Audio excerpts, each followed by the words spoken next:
are studying your every move because they want to really destiny swap with your life.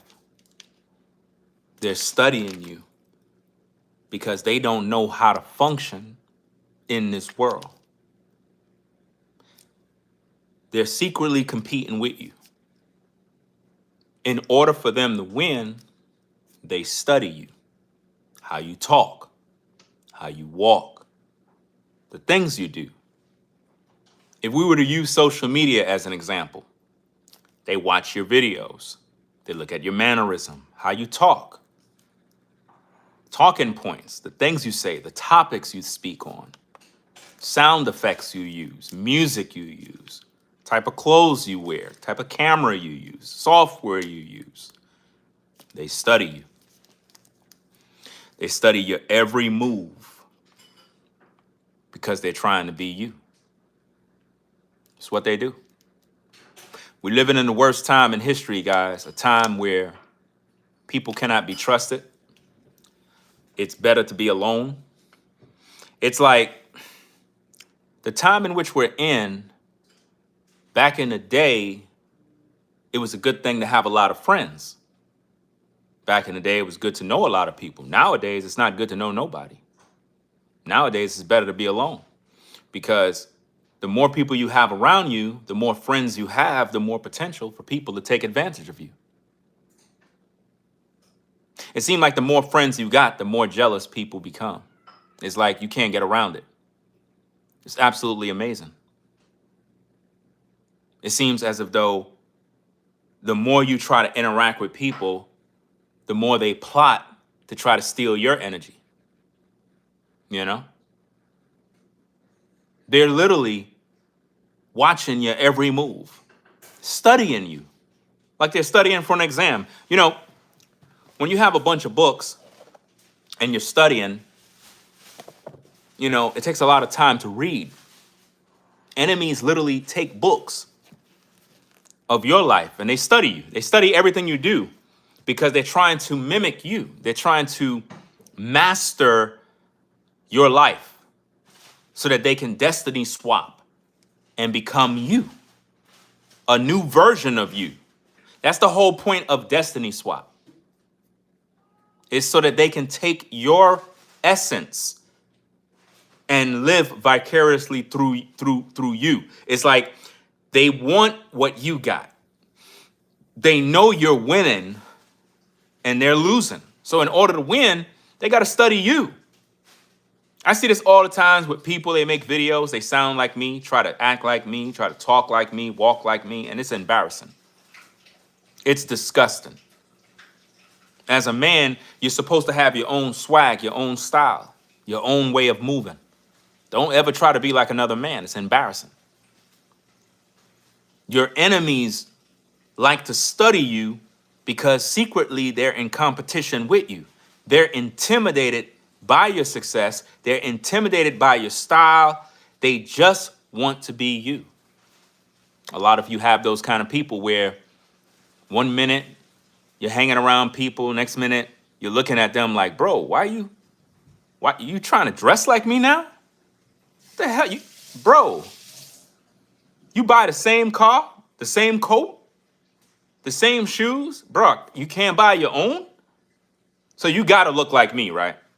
You gotta buy the same hat like me. Why you want to be like me?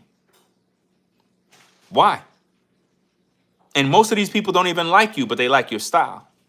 How many of you ladies have a lady in your life, women in your life, co-workers, females? They don't like you, but they copy everything you do. They study you.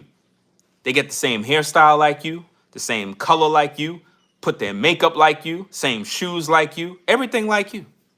You know why? Because they've been watching the attention you've been getting. They watched how people been noticing you, and they're saying to themselves, I want that attention. I know what I'll do. I'll study how that person is doing it so I can copy, so I can be them. People, they really don't know how to be themselves anymore. I mean, when you think about this, even from back in the days, we noticed this, like the Apollo. You remember the Apollo? Remember Soul Train? Remember how they used to have up and coming artists would come on, and what they would do? Sing a song that you're familiar with. They would never sing their own song, so you could get to know them.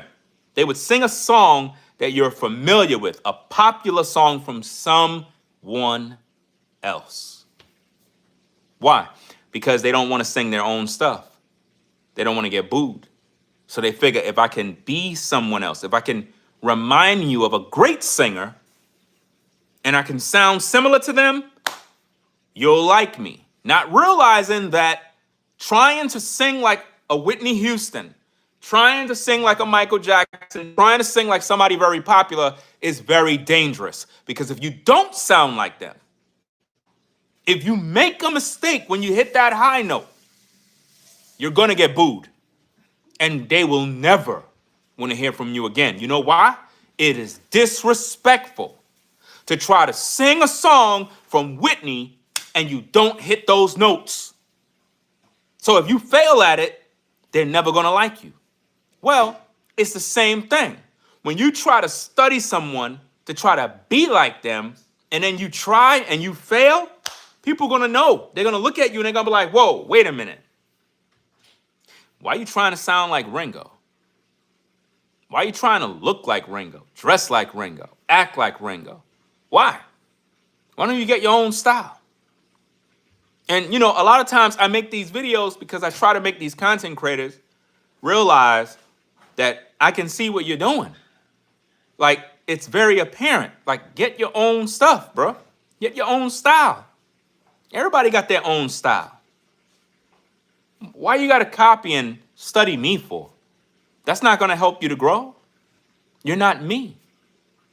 A lot of you got people that are studying you. They don't even like you, but they like how you move. They want your results. They don't like you because you're successful and good at what you do. So they figure, hey, if I can copy you, then I can convince the people that I'm the original. And this is a lot. This happens a lot on social media because it's very easy for people to do. They'll copy someone and then they'll do it so much that now you'll think that person is the original. And then when the original comes out and talk, you'll be like, hey, why are you copying off of David? You'll be like, who the heck is David? David who? David, that dude. You copying him. No, I'm not. David's copying me. But see, the viewer would never know. The viewer would never know because at the end of the day, you don't care. You come to social media because you want to hear content. You don't really care who's who. As long as somebody's speaking, right? At the same time, that's bad. Because even in your own life, your enemies are studying you. Somewhere in your life, there is somebody that's studying you, mimicking you. And when they get around other people, man, you would literally believe that that's you. Person don't look like you, but damn, they act like you. Sound like you, talk like you. My goodness, bro. The other day I was watching a YouTube video of a cop. Well, he's not a cop. He's a guy who was impersonating police officers. This guy was so good at it, even the police officers didn't notice. It took them a minute before they realized he was impersonating an officer. And when you look at this situation, this is a real life story. I'm not even playing. If you look it up, you'll see it on YouTube. This guy was impersonating a police officer to the point where he was stopping people, harassing people, pulling people over. He had a Ford Explorer set up with the lights. He had guns, vests, badges, everything. This guy looked like a police officer. He was so into law enforcement. He had a law enforcement fetish. And literally, he caught all sorts of felony charges because of his obsession of wanting to be like a cop. He didn't want to go through the channels to earn his way. I'm going somewhere with this. He didn't want to go through the proper channels of going through the academy, studying, training. He didn't want to go through that. He just wanted to become what he's not. And there's a lot of people who are studying you. These people don't like you. These are your haters. These are your enemies. And what they do is they sit back, they monitor your life, and they try to be you little by little, until they can convince themselves that this is who they always been. Then they start to look at you and say, why are you copying me? That's how the addiction go. It's literally crazy. They've been studying you the whole time to the point where they copied your life. Now they start to attack you and tell other people why you're copying them. They've convinced themselves that you are trying to be them when they've been studying you the whole time. That's a narcissist. That's a weirdo. Sick individuals. I got people that do that to me, guys. People that copy me, study me, want to be me so bad that they begin to tell other people that I'm trying to be them. That's called destiny swap. Guys, a lot of you probably heard the term destiny swap being thrown around social media. People get that from me. They be stealing everything I talk about, bro. Destiny swapping, guys. Let me give you the meaning of destiny swapping, because all these influencers be saying destiny swap, and they don't even know what they're talking about. They just say it because it sounds interesting. It sounds cool. But let me explain it to you. And if you hear anybody else talking about these things, they got it from me. Destiny swap is when a person been studying your life, studying your movement, studying how you live, copying your swag, copying your talking points, copying your lifestyles, the way you dress, everything about you, to the point where they begin to act like they're you. Then begin to despise you and hate you and inform the world that you are copying them to solidify that they have always been the original. Convincing the viewer or the people that you are trying to be them. That is what it means to destiny swap. That is what it means to destiny swap. You're taking someone's destiny and you're making it yours. That's what enemies do, narcissists do. Have you ever been there where you know that this person been monitoring your life, copying your life, secretly in competition with you? You warned them about this. You said, hey, bro, why you trying to be me, bro? Like, I see this all the time on social media, dog. Like, for real. Like, I see people copying my style, trying to copy my swag, trying to buy the type of clothes I buy. You know, like, before you know it, they start dressing like me. Do me a favor, pass me those items right there. Pass me those new clothes right there. Pass me those clothes. I want to make this public first. I want to make this public because I want to see who's going to copy me. I want to see who's going to copy me, guys. I want to do this publicly. No, not that. That. Just bring that over here. All right? I want to see who's going to copy me. Right? You know, most of you guys, you know that I'm a landscaper guy. I'm a yard guy. I like doing the yard, you know what I mean? Landscaping, yard work, lawn care. I'm very into that stuff. So, you know, I'm at Lowe's, I'm at Home Depot, I'm over there all the time.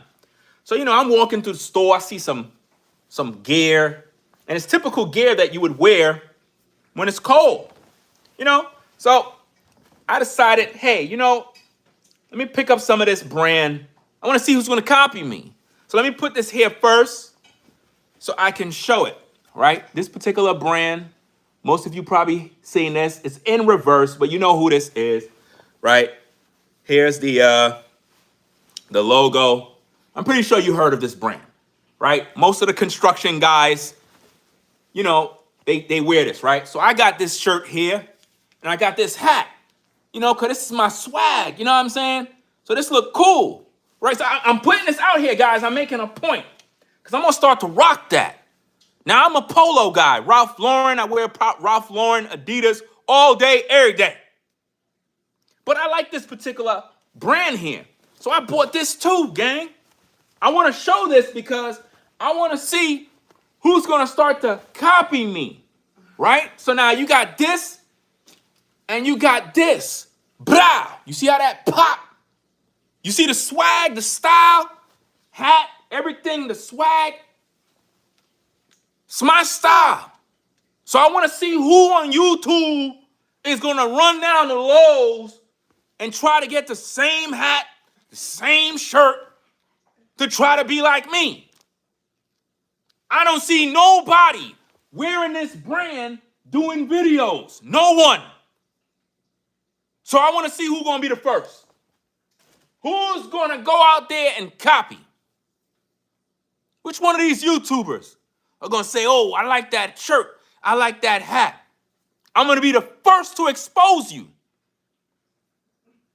This is what I mean, guys. I'm rocking polo.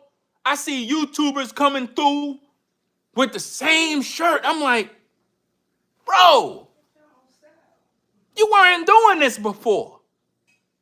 I used to rock, what's that brand? A Coup Hustle Gang.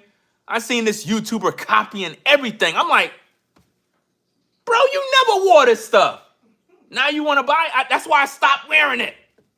I got a whole collection, but I stopped wearing it because I'm like, damn, let me switch it up. I went to Ralph Lauren. I got a crazy Ralph Lauren collection. Crazy. I see this dude wearing Ralph Lauren. I'm like, bro, why you trying to be me, bro? It's like dudes be feeling that if they dress like you, they're going to get some sort of attention. Bro, you don't got no swag, bro. Number one, you don't copy another man. You get your own style. And it don't got to be Ralph Lauren. It could be whatever brand you choose. It's how you put the pieces together. You know what I mean? People are studying your every move because they want to be you. You know what I mean? Somebody out there is looking at this hat on YouTube and they're saying, yo, I got to go find that hat because I want to put it on. I want to feel like Ringo dude. I'm going to buy the same hat, fam, if I could just find it. Bro, find your own style. Stop copying me. For real. Fam, I bought a white SUV. I kid you not. I see all sorts of people with white vehicles in the community, and I'm like, bro, what is going on with everybody? Everybody got a white car? Everybody got a white car. All the neighbors got white cars. What's going on? Could somebody tell me why everybody got a white car? Why? Why everybody copy people? Watching people, trying to mimic. How many of you brothers, they got a crazy drip collection? Crazy. Your kicks game, your shoe game, some of y'all on your grown business game where you wear your slacks, you wear your dress shirts, you got your tie, and you got a whole style, flavor, and you be doing your thing. Everybody be complimenting you on your style. Next minute you see somebody copying the whole swag. Like, bro, why you wearing, bro, you never, dude is trying to be me, bro. Dude is literally trying to be me. No, it is a big deal. Let me do that. My wife said somebody saying, but what's the big deal though? What's the big deal? The big deal is you copying. That's the big deal. Because if I see anybody on these YouTube streets buying this shirt with this hat, you literally nut riding another man. Literally. I see any of you ninjas with this shirt and this hat trying to go live, trying to look like me, be like me, I'm going to call you out by playing this video. You're going to be content because I'm going to show this video and the date and the timestamp, which going to let the world know that you were watching me trying to destiny swap, figuring, oh, if I can go wear it, because I ain't wear it yet. So they'll be like, well, I beat him to the punch. I beat him to the punch. Well, he technically didn't wear it yet. Because this is what they do. Your enemies are studying your every move because they want to compete and outdo you. Because they're in secret competition with you. If you go buy a car, they're going to buy a car. And they're going to come online to show you. The other day, you had a content creator, had some sort of beef, a fake beef. It was a whole skit, guys. And you see these clowns praising each other in videos. I'm like, bruh, matter of fact, let me call out the damn names. Epic Mindset. Yeah, that video you made talking to this other clown on YouTube, you could have hit him up privately to tell him that. Why y'all doing all of that for the public? Why y'all doing all of this for the public? Like y'all trying to show that you guys are good, righteous brothers. You could have hit him up privately and say, hey, yo, bro, I really rock with you. Salute, bro. Stop it. That's being fake. All those apologies, y'all could have did that privately. Y'all did that for the views. Y'all did that for the clout and the clicks. All of that could have been done privately. That's being fake. Real talk. A lot of these dudes on here be fake. They be out here studying other men, seeing how they can compete, how they can outdo, how they can destiny swap, how they can shift your life into their life because they want your energy. They want your life force. I don't like fake people, bro. We living in the worst time in history where people don't like you, but they want to be you. They don't like you, but they like your style. I got people on these YouTube streets. I peep their videos and they're like, yeah, man. Yeah, I'm trying to upgrade my setup. Yeah. There's a lot of cats on these streets that got dope setups. And, I see what they're doing and, I'm trying to upgrade my setup. You watching me? Just say my name. Because I got the dopest setup on YouTube. Period. The dopest. Just say my name. Don't say, oh, no, you talking about me. Because there's nobody else. I got the dopest studio on YouTube. That's a fact. But they don't want to mention you. They don't want to say your name because they don't like you, but they like your style. They want what you got. A lot of you that are viewing got narcissists and demon people that are watching your every move, studying you so they can replace you. They want to replace you. They're trying to replace you. Listen, a lot of you guys that got nice looking women, there's a dude out there that's trying to smash your lady. They want your woman. They want to feel what it feels like to be with that woman. A lot of you ladies, you got a man, he on point, he provide. One of them friends that you got, she trying to get some play to your man. Low key. Low key. She been trying to get in and do things that you do. She's trying to wear the same dress, the same shoes, the same style to seduce your man. Because she overheard you talking about what your man liked. She heard you say your man liked your French tip pedicure. She heard that. She heard that your man like when you wear that maxi dress. And she peeped game. So when you went to work that day, she knew your husband was going to be home.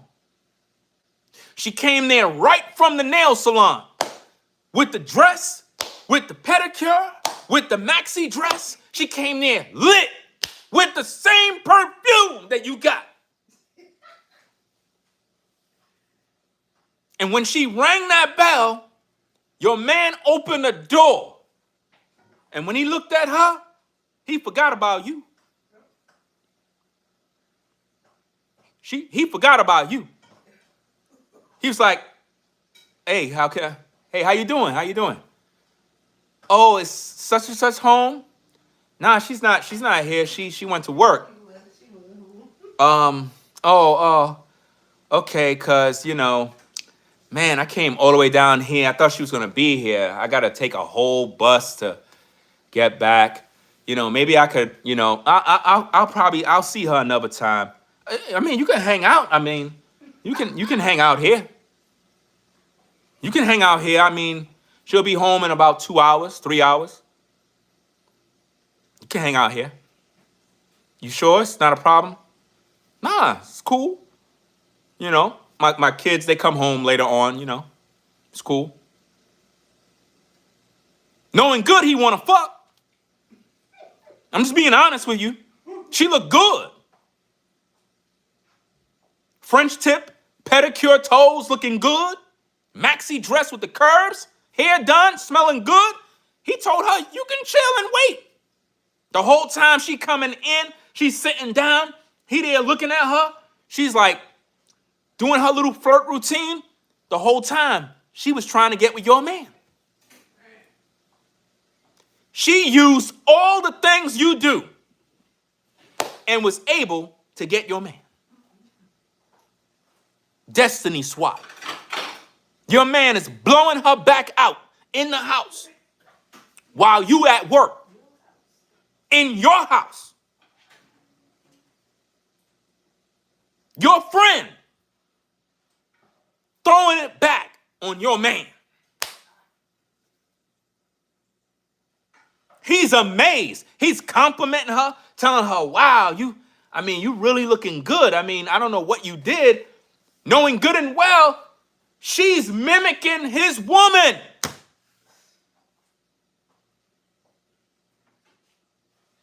She took your style and was able to secure your man. That's how it all starts. A lot of you ladies be losing your men to other women that stole your style. Stole your mannerism, even the way you talk. They start mimicking you to seduce that man in. And next minute, you got relationship problems. Now she destiny swap. Now you and your man arguing in the house. He leave the house. He pissed. Who you think he going to? To your friend. What happened? Now, me and my old lady, she tripping the other day when you was there, I was telling her how, nothing happened. She don't believe me. And, it is what it is. But we did do something, though. I know we did something, but, I told her we didn't do nothing. You know what I mean? She don't believe me. You know what I mean? So, she's pissed with me right now. I just need time to chill, man. You can stay here. You can stay here at the house. It's cool. Yeah, you can stay here. So now you at the friend house. She said you could stay downstairs on the couch, and you figure everything is cool. Next minute, it's like 1 a.m. in the morning. You on the couch sleeping. You feel somebody come next to you naked. It's her friend. And she start topping you off, giving you some head. And that's some good head. That's the best head ever when you and your old lady going through and you over there at the next woman's house and she just start giving you some head out of nowhere. You ain't thinking about nothing no more. Now you're like, my goodness, I'm in too deep now. While she's topping you off, your phone ringing, it's your wife.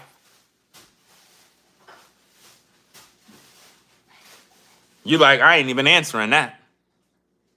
Now, y'all broke up. She with your man now. How many of you ladies been there? How many of you ladies been in that mess? She destiny swapped you. Took your man, right? And now your man don't want to come home no more. Because you done told that woman all your secrets. All your business. Some of you ladies be doing that. You be telling women about your head game, how you be throwing it back, what to use, what to do, what your man like, blah, blah, blah, this, that, all these things. And then what happened is your friend go do all of that stuff to your man. And now you upset. See, she was never your friend. She was your enemy the whole time. A lot of people have enemies that are friends. They're frenemies. These are frenemies. These are people who never really like you. They were just using you to get to the next level. You know? You have a lot of people in business that really don't like you, but they're trying to elevate their career. You have content creators that do this. They'll collaborate with other content creators to do videos, figuring, well, if I work with this YouTuber, I'll elevate my platform. And really, that YouTuber just wanted to smash you. He didn't want to collaborate. He wanted to collaborate in bed. A lot of you female YouTubers, you know, y'all be collaborating on the low. And a lot of these people on social media, they just want to get up with you and do what they do. You know? That's what the whole business is. It's not about collaborating. It's about them trying to get in your pants. You know? Sometimes you have some of these guys, you collaborate with other men, and you think this is a brother or a dude that just want to do content, but really, he like you. Did you get that part? He don't really want to collaborate. He want your butt. That's right. And I need for you to understand that. A lot of these people are weirdos. A lot of them are narcissists. A lot of them, they really don't like you like that. They just want to use you to get to the next level. Some of these people will join a show, not because they like you, just to show their face so your viewers can go to their platform. And then when they don't get their way, they'll start to talk about you on their channel. That's why I tell people all the time, don't trust YouTubers. If you're a YouTuber, content creator, don't get into none of that stuff about collaborating with anybody. Don't even do it. Don't even waste your time. All of these content creators are snakes. I'm just being honest. They're snakes. They don't care about nothing else but themselves. All they care about is elevating themselves. They're frenemies. A lot of these dudes is frenemies. Once things don't go their way, they're going to cut you down, break you down, talk about you, plot against you. Why? Because they were studying you the whole time. They studied you to the point where they found an open door. They found a weakness. They may talk about your family. They may talk about your wife. They may talk about your kids because they're trying to destiny swap. We're living in the worst time in history, guys. A time where rolling solo is the best option. It'll keep you at peace. You know? Make sure you double tap the screen, guys, if you like the video. Stop hating. See, we're living in the worst time in history where you'll have people that'll watch your YouTube videos. You spitting some real ish. They enjoying your show, but they won't double tap the screen to give it a thumbs up. They won't even thumb the video up. That's how crazy it is right now, guys. People will like watching your videos, but they won't thumb the video up to show love. They want free information. They like the commentary. They like the breakdowns. They like the things that I'm talking about. But They don't want to support the show. I ain't hitting the like button, but you like my show? So hold up, wait. You like me talking about these topics, you like the breakdowns, you're getting all this game, you're getting all this info from me, but you don't want to double tap the screen to give it a thumbs up. You a hating ass individual. That's some sick ish right there. You're sick because that's the equivalent of going to a food line to get free food and then you cursing all the workers out. You got free food. These people are in there donating their time to feed the less fortunate. You got free food. You can't even smile or say thank you. You look at it as I'm entitled. You're supposed to give me this for free. And I don't gotta say thank you. That's the world we living in. Worst time in history. How many of you ever seen somebody broke down on the road, flat tire, don't even know how to change a tire? You don't even know how to change a tire. You got out of your car with your jack, with your tools, help them change their tire. Jacked up the car, boom, boom, boom, boom, boom, boom, vroom, vroom, vroom, vroom, put tire on, boom, vroom, vroom, vroom, vroom. 5 minutes, done. They didn't even say thank you.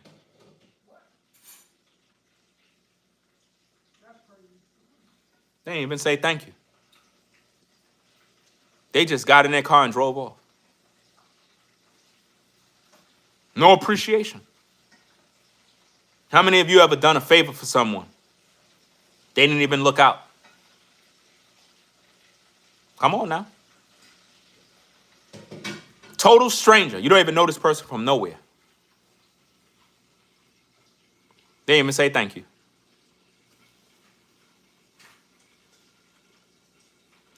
We're living in the worst time in history, guys. A time where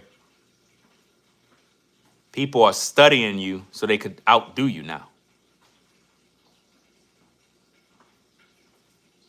People are studying you because they're secretly in competition with you. I think that's the worst thing you can be, is a person who is secretly in competition with other people and they don't even know that you're competing. Like, why are you competing with them? What are you doing? That's dumb. If you are secretly competing with somebody, you're jealous of them. I don't know if you know that, but if you are secretly in competition with someone, you are jealous of that person.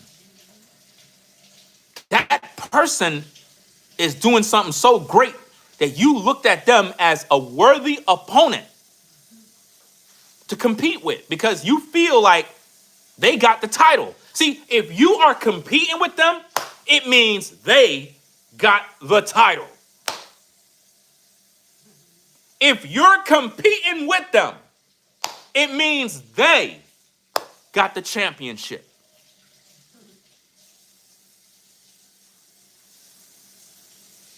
It means they got the belt. You're trying to take it. Because if you have the belt, you would not be competing. You would not be competing. You would not be so interested in monitoring someone so much to the point where it occupies your life. There are people that get up in the morning thinking about you. As soon as they get up in the morning, they're thinking about you. As soon as they wake up,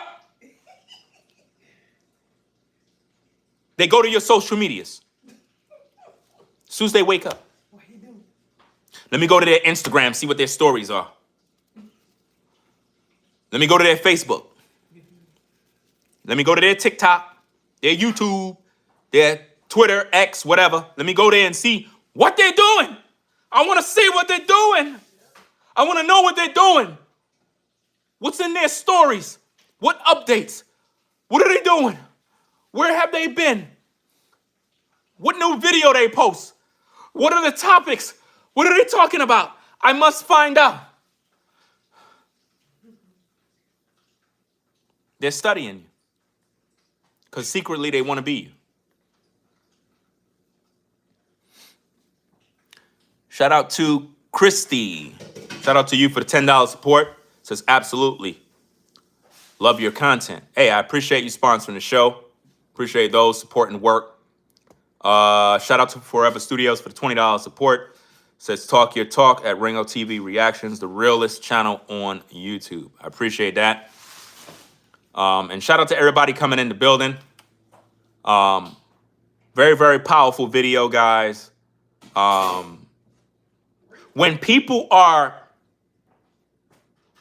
monitoring your every move, secretly stalking you, trying to get to know every detail about you, they're jealous of you. They envy you. Your very existence intimidates them. They're intimidated by your success. Intimidated. You understand? Some of you guys, when you drive your car, there's something about you when you're in your car, you, only you, that make other people get jealous. It's like everybody else could have that car, but nobody feel no way. But when you're in that car, it's like you make the car look 10 times better. Some of you brothers, when you put on your drip, your style, when you come through lit, everything stops. Everybody's watching. Haters are looking, screwing up their face, mad. Because you know how to style these pieces and make this drip lit to the point where it demands an answer to how you know how to style like that. So they try to mimic your flow, mimic your style. And you know they copying you. Because you're just good at what you do. You know how to coordinate colors, pieces, materials to make it shine. I see this all the time. Some people don't look right in certain cars. You can have somebody with a latest 2025 high performance vehicle, and when they're in the vehicle don't even look good. But when you is in that vehicle, it get all your haters mad. You know why? They're jealous. They're jealous. As Cat Williams would say, jealous. You know? When they see you in your whip, listen, if you got a fly whip, make your haters mad. Make them mad. Make them mad.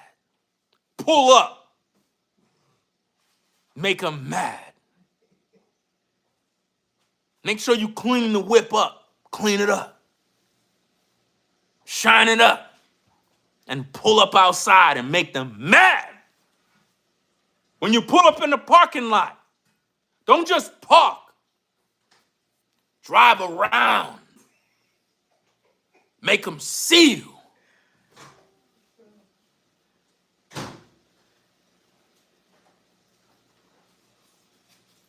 And when you park, park slow. Make them see those rims. Make them see it. And when you step out like a boss. Step out and keep your head up high.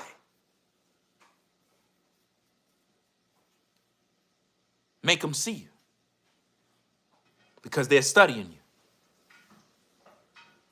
Make your haters upset because they're jealous.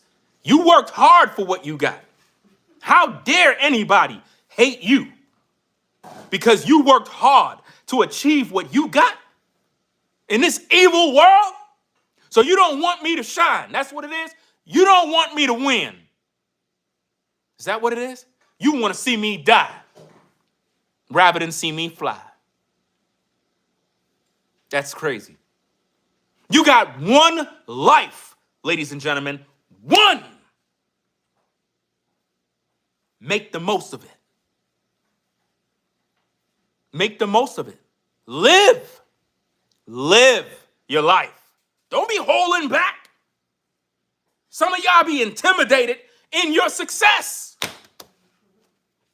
Some of y'all be intimidated by your own success. You be scared to make people know. You be scared to shine. Make them mad. They supposed to be mad. They're haters. You worked for yours. How dare anybody hate on your success?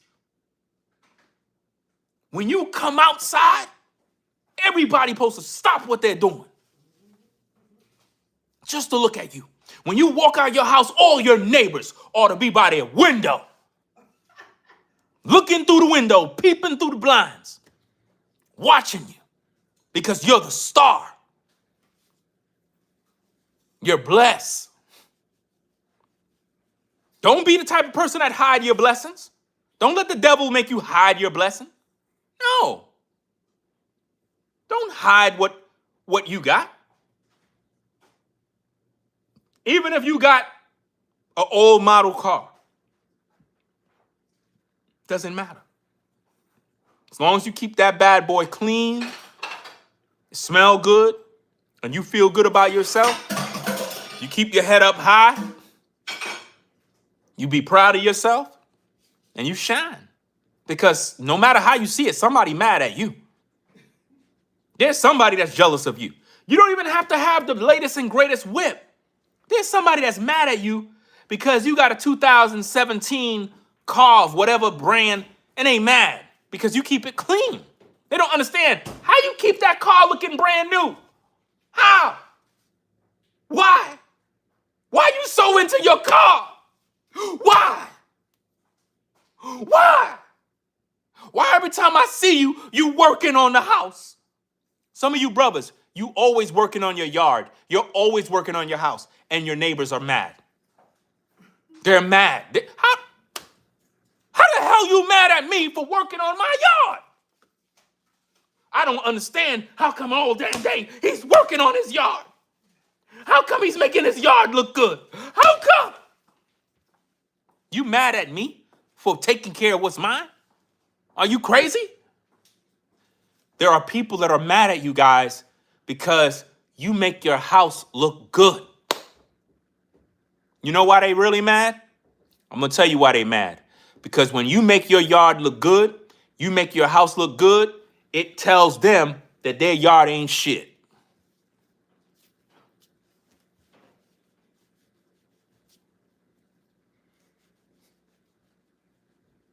When you take care of what you got, it make all your haters and enemies realize that their life sucks.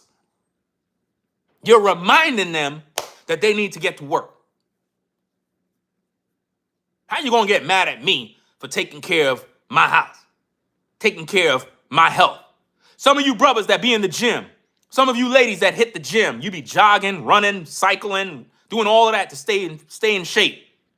You got people hating on you because you're physically fit. You got a six-pack, you're fit, lean muscle, less body fat, you're a gym rat, and they mad. They mad. They're upset. Bro, you always in the damn gym. Why you always in the gym? It's always a hater questioning your routine. Consistency is the key to the breakthrough. Anybody that's lazy will never get to their goals. The one who works consistently will always achieve the prize. So spiritual law, anybody that's diligent will always become the victor. You know, you'll always be victorious because you rise early. What they say, the early bird gets the what? They get the worm. The early bird gets the worm. Whoever's consistent wins. at all times. Haters are jealous of your consistency. A lot of you have been consistent. You've been diligent. You've been on time. Your work ethic is on point, and your haters are upset about it. They're mad. You know? Shout out to Club Utopia for the $5 support. Appreciate you sponsoring the show. And make sure you guys double tap the screen, subscribe to the channel if you're not subscribed already.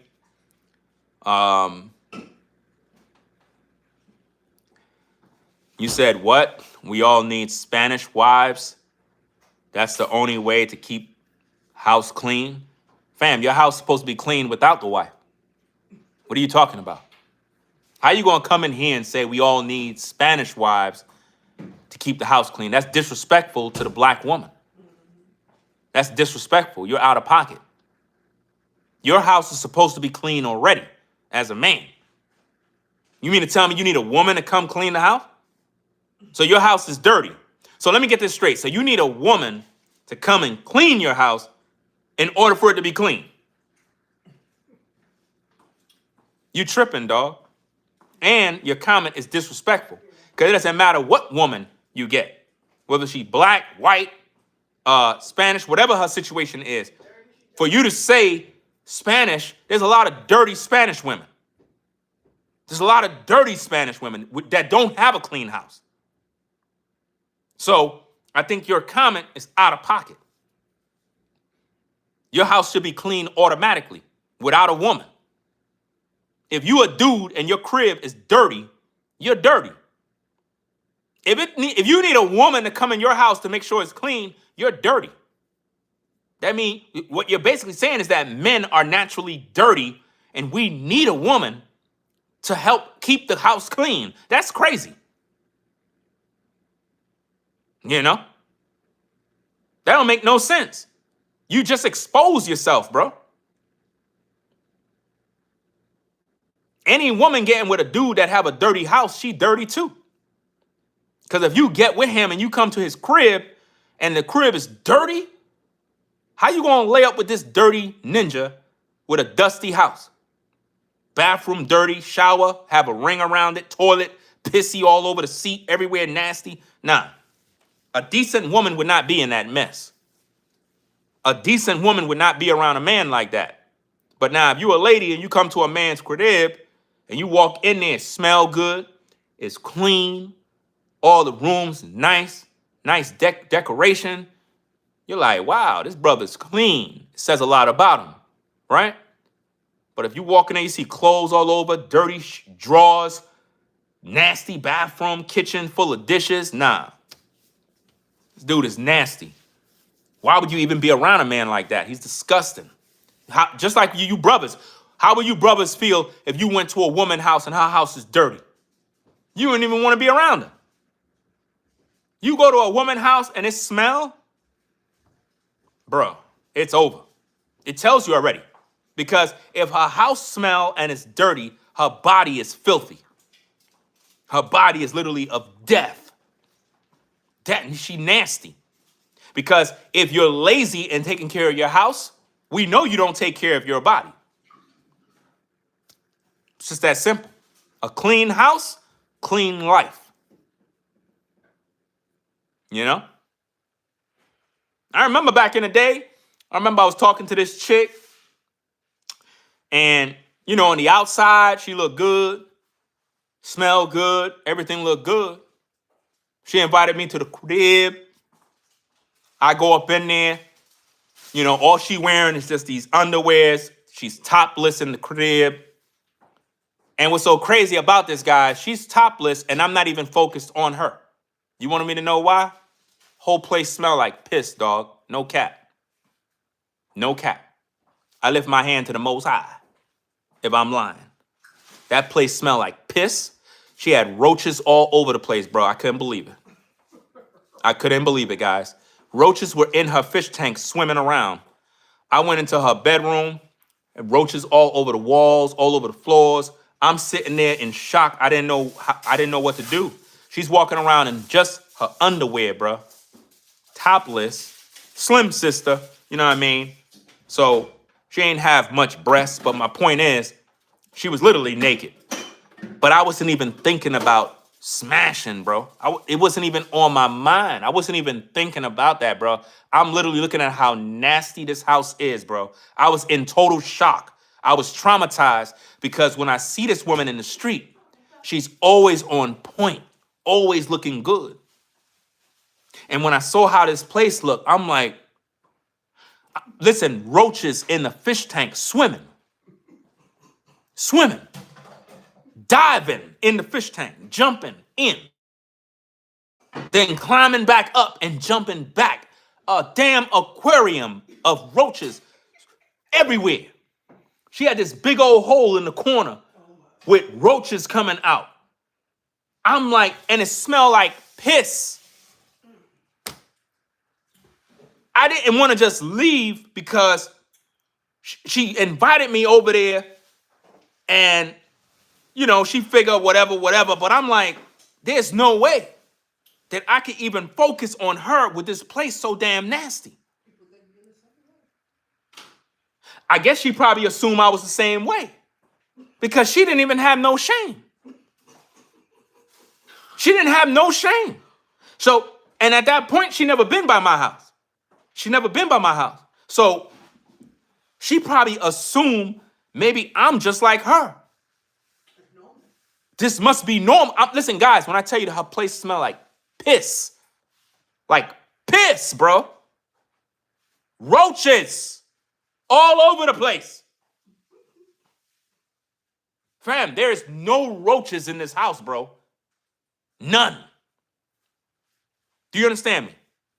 But when I was in New York, and this happened when I was in my late teens, somewhere around there, and I couldn't believe it, bro, because I always thought that women were clean.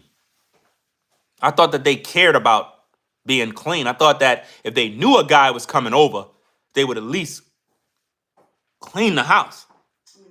You know? It doesn't matter. That's her room. You know? How your room smell like piss and there's roaches everywhere. And you invite a dude over to the crib. Does that make sense? Bruh. She had the nerve to ask me if I want something to drink.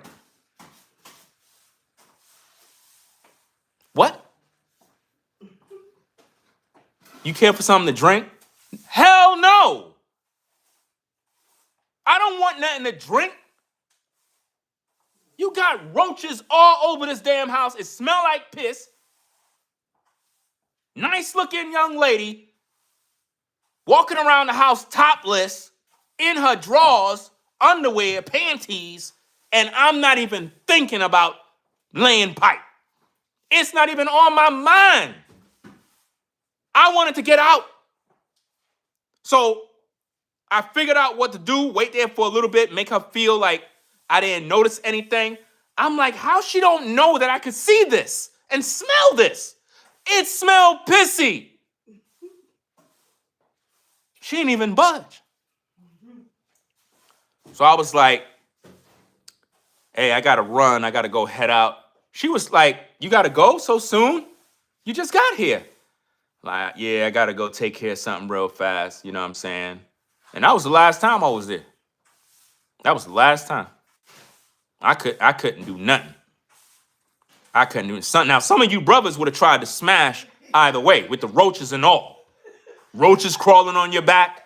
You there laying pipe, doing your thing, laying pipe, place smelling like piss. You there laying pipe, and roaches are jumping on you at the same time? Nah, fam. Imagine you laying pipe and you see roaches on your nuts, bro, while you laying pipe. And your nuts is filled with roaches too, bro. That's not cool, bro. And you know, I don't want to give too much away on her appearance because, you know, she might be watching the show. She might be like, you talking about me? You never know. This is a small world. You never know. I was traumatized after that, bro. I couldn't believe it.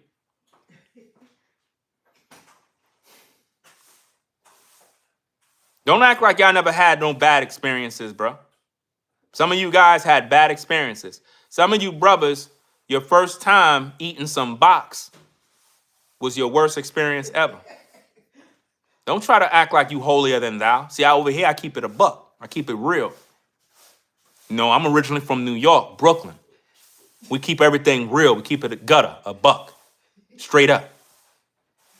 Some of you guys, your first time eating some box, some cat, was your worst time ever. You were traumatized for life. You went down there thinking that Shorty is cute, and you were disgusted. You didn't even make this damn broad take a shower, nothing. Dirty, disgusting, vomit, rotten, horrible.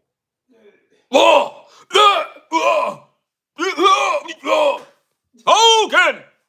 Flawless victory. Raiden wins. It messed you up. You washing out your mouth. Couldn't get that taste out, right? Confess your sins, bro. Don't try to act like you holier than thou.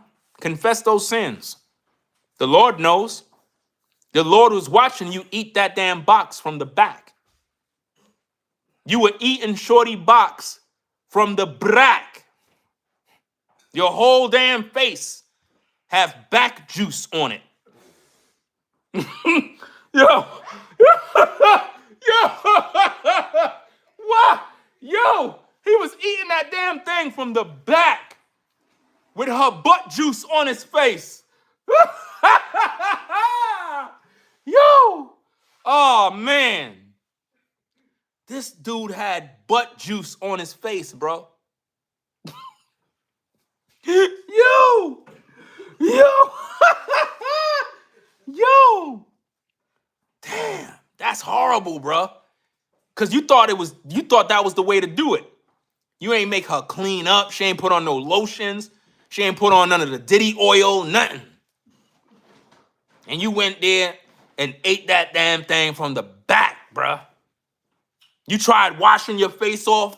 The scent was still on your face. You're like, ah! Ah! Ah! You took the bleach your face. You put the Clorox, the Tide, everything on your face, trying to scrub your face down. That smell couldn't get off your face. It was on your beard. Your hands was contaminated. Bruh. You had to call OSHA after you smashed Shorty and ate that thing from the back. OSHA had to be notified of this confined space you were in. When you were eating it from the back, that was a confined space. You ain't have no air. You ain't have no oxygen, nothing. And some of you guys been damn near traumatized. Some of you brothers, you was smashing a woman that was mad ugly, bro. She was ugly. You ain't care. That was your first time to smash. You was like, look, I gotta do what I gotta do. And you went in there, Shorty was stinking, bro. Some of you brothers know you hitting it from the back. That thing's stinking from the back. But you trying to act like you ain't smelling it because you trying to nut and you trying to do your thing. And it's like, damn, man, this damn broad stink. What the hell, bro? You trying to do your thing now. And she dirty as ever, bro. Some of you guys are dirty, bro. You're nasty, bro. That's why I keep telling you, sisters, stay away from these damn demons. Some of these dudes don't care. They'll get with these women that are dirty, musty, dusty, and they're crusty. And they try to get with them and smash. Raw dog. Some of you ladies get with dudes like that. Cheesy, pipe, nasty, disgusting, saucy up, rusty, crusty dude. And here you are polishing this damn dude.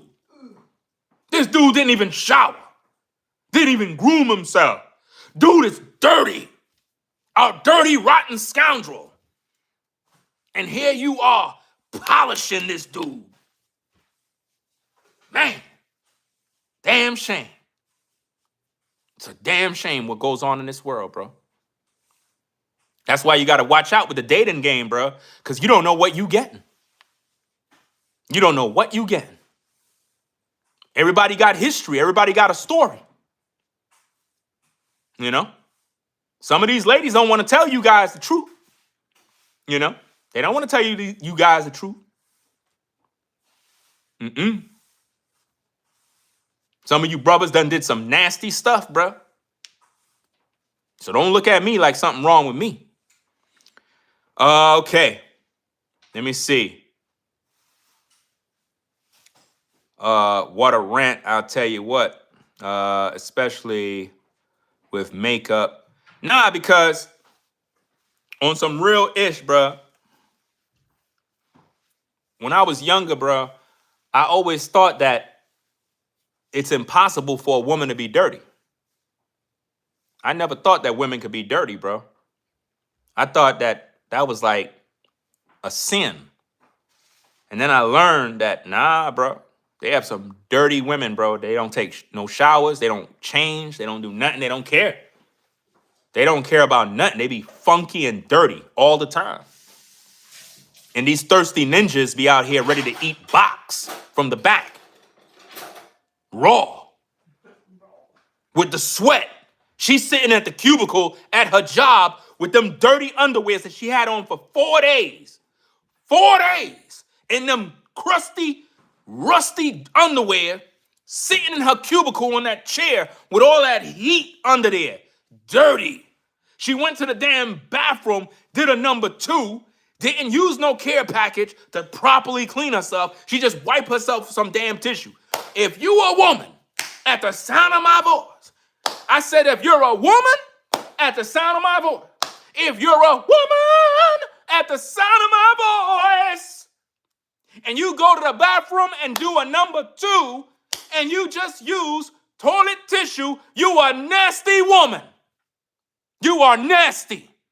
Because you did a number 2, wiped yourself with some damn tissue, pulled up your pants, went back to your cubicle, stinking, sitting there with all the heat between your legs, stinking, crusty. That's a damn shame. I'm clean. What are you talking? Ain't nothing wrong with using tissue. Okay. After you use the tissue, right? Take your hand, run that hand to your butt crack. Run it through your butt crack. And take a whiff of your hand. Would you use tissue on a baby? Oh, no, they won't do that. Would you use tissue on a baby? If a baby did a number 2, are you going to wipe the baby with some tissue? Of course not. You know you got to clean up that baby. Everybody know that. When you have a child, a baby, and they do a number 2, you got to clean them thoroughly with the baby wipes, then throw them in the water and wash them down with the baby soap, and then lotion them up. Everybody know that. So why is it that as adults, people doing number 2 and wiping their damn ass with toilet tissue? That should be a damn felony and a crime. It's 2025 and you still using toilet tissue? Are you serious? Every last one of you are supposed to have a damn, what is that thing called, bidet or whatever that crap in your house. Or have them baby wipes and a care package, a wash rag, soap on the job. I don't want to hear nothing. Today is the benediction day for salvation. We're going to preach this gospel of cleanliness. Thou shalt not stink on the job. Thou shalt not commit funk on the workplace. Thy cooch shall be clean. As a man, you cannot have your meat rotten. You can't have rotten meat. When you give Shorty your meat to hold, she ought to be thankful to hold your meat. She have to be happy to meet your meat. But if your meat scares her away because she see all this cheese, all this gunk, you smell like a skunk, no, that's a turnoff. That's of the devil. You got to rebuke that in Jesus' name. Y'all think I'm here just cracking jokes. I'm serious. It's not a game. I cut off women over stuff like this. They were dirty and I had to cut them off. I had to cut them off, bro. You know? It's crazy, man. So I hope that y'all got something from this, man. You know, I don't know who that's for. I don't know who needs that. But thou shalt not stink. Listen, all of you folks that are buying toilet tissue are nasty. Anybody that is using toilet tissue in 2025, you are nasty. You are dirty. You are dirty. Again, go do a number 2. Wipe your ass with some tissue. Right after you do it, take your hand, rub it through your butt crack, and tell me what you smell. You smell like crack. So that's exactly how you smell. You're not clean. So next time, get yourself a Ziploc bag. Let me give you the keys. If you're on the 9 to 5, let me help you out. I said, if you're on the 9 to 5, can I get some witnesses in the back of the church? Can I get a witness in the church? When you're on the 9 to 5, you're supposed to have a care package. A care package consists of some lotion, some aloe lotion, right? Or some cocoa butter lotion. Amen. You're supposed to have a soap in your bag. For you ladies, you might want to carry some Dove soap. So it's mild and it won't make your cooch go crazy. Yeah. Amen. So in your care package, you have some cocoa butter lotion or aloe vera lotion. You have your deodorant spray or deodorant bar. Right. Amen. And a rag. Not just one rag, but 2 rags. One rag to wipe your ass and another rag to wipe your underarm. Amen. Because when you're on the job, sometimes you just don't feel right. Sometimes you feel like you're kind of funky. So you go to the restroom with your care package and you clean up. And you take out fresh in the restroom. Sometimes in your care package, you have an extra pair of socks, an extra pair of underwear. Can I get a witness in the church? Can I get a witness? I don't have to say all the different things they got to have. Common sense to tell you to have that. Do you understand? Cocoa butter lotion, aloe vera, bar of soap, a body wash soap, 2 changes of underwear, undershirt, socks, rags, baby wipes, your cologne, right? These are the things you have. Even a little thing of rubbing alcohol, because sometimes you want to take the rubbing alcohol, pour that on the rag, wipe off all the dirt, all the funk with the alcohol.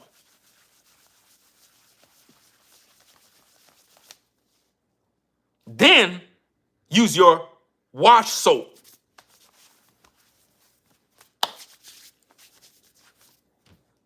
Put on your lotion. Oh, and a towel. Make sure you got that towel too. A small towel. That's your care package. Everybody's supposed to have a care package. If you don't got a care package at work, you're nasty. Oh yeah, toothbrush, toothpaste, can't forget that. Toothbrush, toothpaste, gotta have that. And your mouthwash. Amen. Your mints. Amen. Amen. Real talk. Because some of y'all be going to work and y'all be doing dirty. I'm going to have a lot of people stop buying toilet tissue now. Because a lot of y'all haven't got this gospel in a long time. They don't preach this in these churches. You know? A lot of these women be stinking. A lot of these dudes be stinking. A lot of these dudes be stinking to the point where women tell their girlfriends how dude was stinking when she got down to his balls. Shorty got down to your balls, bruh. And she said it was musty. You should be embarrassed.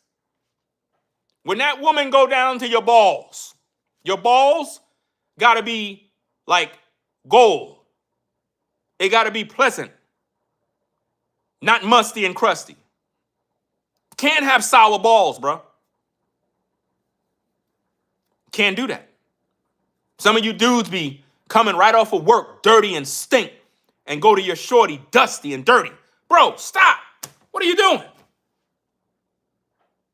That don't make no sense. Now, I don't know who this is for because we took a rabbit trail. I got off topic just to preach this gospel. I don't know who need this, but somebody out there is dirty. And they needed this truth. So make sure you hit that like button. Double tap, give it a like. Double tap, stop hating. You know?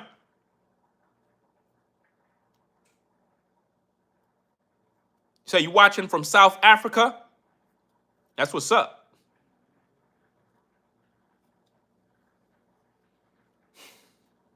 People be stinking out here, man. It's not a game, y'all. That's embarrassing, man, to have underarm and you're around people and your underarm is blazing. Some of y'all be spraying perfume and you got underarm. That's not going to kill it. You got to kill that demon under your arm. There's a demon under your arm. You got to kill it. You know? And if you could use no deodorant, that's even better. Because we don't really want you spraying all of those different chemicals. If you can start eating more clean, using more natural organic products, that'll be even better. Rather than using all of those different chemicals and stuff. Right? So guys, we're going to kind of get back to the topic. I don't know who that was for. I might have to clip this video and make that one video because there's a lot of information in that piece right there. But I'm trying to get this gospel out to the people because the worst thing you could be is out here stinking and you get around people. Ain't nothing like when you smell good when you get around people. They get happy. You know? They get happy when you smell good. So getting back to the topic, guys, your enemies are literally studying everything you do because they're trying to take your place. They're trying to sabotage your growth so they could take your place. That's their ultimate goal. That's the original topic. Just in case you're now joining in the stream, you're probably wondering, what the heck is going on? This guy's going crazy. What's happening? We're back on the original topic. We're talking about how your enemies are studying you, right? They're studying your every move to literally line you up, plot, attack, everything, man. They want to be you. They don't like you, but they like you. Really, haters really like you. Haters are not just haters. They really are your fans. If you really think about it, they're people who just love to hate you. They're your fans, but they can't admit that they like you. They just like to hate you. That's the way I see it, because if somebody don't like you, why they keep following you around? Why they keep following you around? And I'm not talking from a content creator point of view, like in terms of making videos. I'm not talking about that because I'm a content creator. My job is to make videos about people and about topics. I'm talking about viewers. If you don't like someone, why do you keep following them? That's crazy. Especially in the real world, if you don't like somebody, why you always want to be around them? That's weird. In the real world, if I don't like you, I don't talk to you. I never want to be seen around you at all. You know?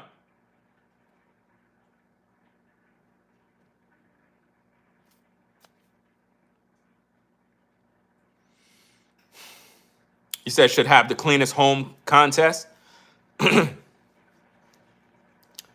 Says, yeah, but I'm one of the smart ones from Chicago. Because they low key like you. They just mad that they do.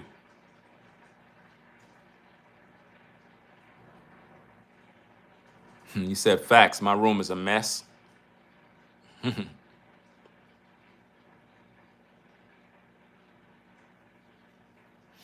a lot to learn, guys, about this world. We're living in the worst time in history, man, where people are cruel, evil, vindictive.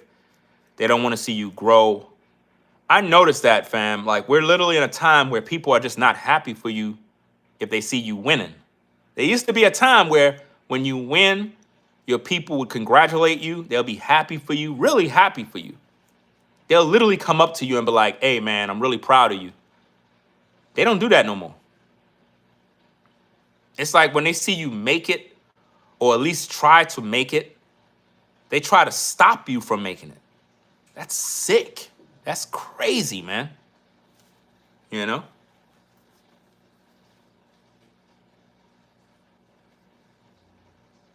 You said it's human nature to be jealous. It's just sad, man. I'm not jealous of nobody. I got too much things going for myself. I think the root cause of jealousy is when a person is just not fulfilled. Like, if you're alive in today's day and you're not living, you're just existing, you're going to look for people that are actually living their life, and you're going to be jealous of them because they got something that you really want. I think that's the root cause of jealousy. It's people who are not fulfilled. They have no real purpose. They don't have no goals. So when they see you, they see you're focused. So they want to do is distract you to get you off focus so that you could lose and be miserable like them. Misery loves company. You see? Again, I always use this analogy, guys, when I'm talking about these issues. Take a listen to this. On social media, you have something known as the manosphere. I'm not a part of no manosphere. I'm not a part of none of that mess, just in case you want to throw me in that bucket. I'm not a part of that mess. In this manosphere community, they have what is known as the red pill content. What a lot of these content creators do is they bash women. They bash women all day. In the white community, the white men, they bash women, and they have this movement called MGTOW, which means men going their own way. I don't understand why would a man want to go his own way and not deal with a woman no more. In my opinion, he must like men, because I just don't understand how will you do that, right? In the black community, you got men that, I forgot what movement they have. I guess it's like a black version of MGTOW. I forgot what the name of it's called, but to add insult to injury, pretty much what they do is they bash women. They say women ain't ish, women are this, and they just bash women all day. Now, why do these men bash women all day? Here's the answer. Because they're not getting laid. They're not getting laid. So they bash women. These men are losers. They bash women because they're not getting no cooch. They're not getting no head. They don't get the feel on a woman. They don't ever be around a woman. So they're miserable. They're sexually frustrated. So they come on social media, congregate with other men that are losers, and they just bash women all day, every day. Now, what'll happen if you take one of those guys and give him a baddie, a woman who is a 10, pretty face, nice breasts, she got a wagon, pretty feet, nice hands, sexy waistline. This woman is bad. You think that man gonna be on social media bashing women? He ain't gonna be on social media no more. They're gonna be like, bro, I don't see you in the chat no more. Where you at? Well, I'm with my lady. I'm with my woman. Do you see that? Do you understand now? Do you understand why people are jealous of other people? See, that very same guy used to be on the blogs and the chat rooms bashing women. We got him a baddie. Now he's no longer on YouTube in the live chat bashing women. You know why? Because he's fulfilled. He got a woman. He got what he desired. So when people are jealous of you, hating on you, it is because they're unfulfilled. If they were fulfilled, they would have no time to be hating you. They would have no time to be hating you. They're too occupied. They got what they want. When you have a nice house, nice car, beautiful family, a few dollars in the bank, you ain't jealous of nobody. You got too much going for yourself to be hating somebody. It don't make no sense. So when a person is a hater or jealous, it's because that person is unfulfilled. They're unfulfilled. You know? Blake says we're tired of 304s, but in order for a 304 to be a 304, she had to deal with a whoremonger male who just wanted to pump and dump. How could you say we're tired of 304s? Why are you focused on 304s? You should be focusing on a decent woman. Why are you focused on a 304? Go find a decent woman.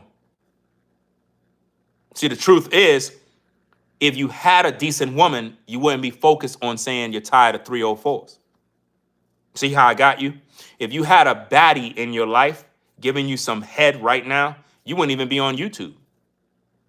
You wouldn't even be in the comments. You'll be too busy getting some head. Keeping it a bean with you, you know? Yeah, why are they attracted to 304s? See, I'm going to give you a bit of news here, guys. Watch this. Watch this, ladies. Watch this. All of these guys, right, that say they tired of 304s, they lying. They lying. You want me to tell you the truth? Most men are attracted to 304s. Most men are attracted to the 304. That's a fact. And any man that say he's not, he's lying. The 304 normally has the most sex appeal. She's more seductive. She always look her best. And she will always make you brothers want to smash. You're lying. All of y'all lying. Talking about, I can't stand these 304. You lying. If that 304 sister hit you up and was like, she want to goggle your nuts, you'll be the first to inbox her and say, hey, we're going to link up at the telly. Know what I mean? Hey, it is what it is. You know? You'll be ready. Think about this, guys. Why do dudes in the industry get with other dudes' women after they break up? Why would the dude that was Diddy's fitness guy, why would he get with Cassie, marry her, and put babies in her, knowing that Diddy turned her out, had her in the freak offs, and he still decided to make her his woman? You know why? Because he knew Cassie's a freak. He wanted some of that top, some of that dome that Diddy was getting. I'm telling you, men love the 304. Don't let them fool you. The 304 is the one that men normally gravitate towards. What frustrates the men is that they try to lock the 304 down. They try to wife the 304 expecting faithfulness, but the 304 would never be faithful to you. That's the problem. You cannot turn a 304 to a housewife. Those are the rules of the game. You know? Yeah, Travis Hunter's woman, she got passed around.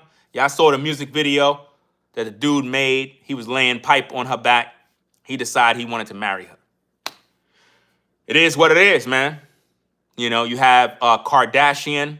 You had Ray J was messing with Kardashian woman, piping her down.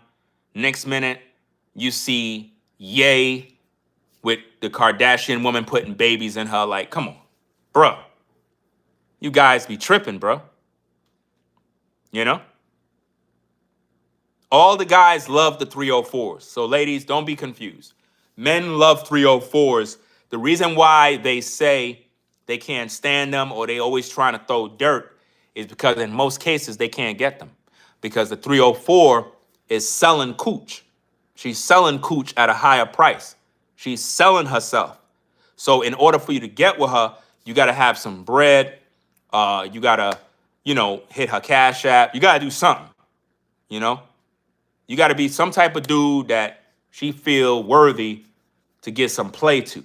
And the reason why a lot of these dudes are upset and sexually frustrated is because they know they don't got it to be able to get with her. They really want her. You know what I mean? They really do. Look at a woman superhead. Whatever her name is. Shepherd or whatever her name is. I don't know. Look how many dudes got with her. Why? Because of her head game. They wanted to know and experience what is this head game all about. You see what I mean? So it's like dudes don't care. They're fronting, they're lying, they're being manipulative, and they're gaslighting you. It is what it is, man. Why isn't world people always saying if I'm related to somebody? I'm not related to nobody on these damn YouTube streets. So don't compare me to nobody. Stop trying to put me in some lane with somebody. I don't care about none of these cats. So don't try to put me in none of this mess. You know, who you related to? I hate when people do that. Like 2 other people asked me if I'm related to somebody else today. I'm like, what the hell is wrong with these people? You related to this? You related to that? Stop doing that. You know? Let me see. Don't make no sense, bro. Let me see.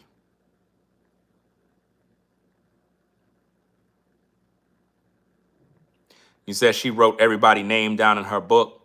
That's the problem. It's like a lot of guys. Yeah, listen, guys.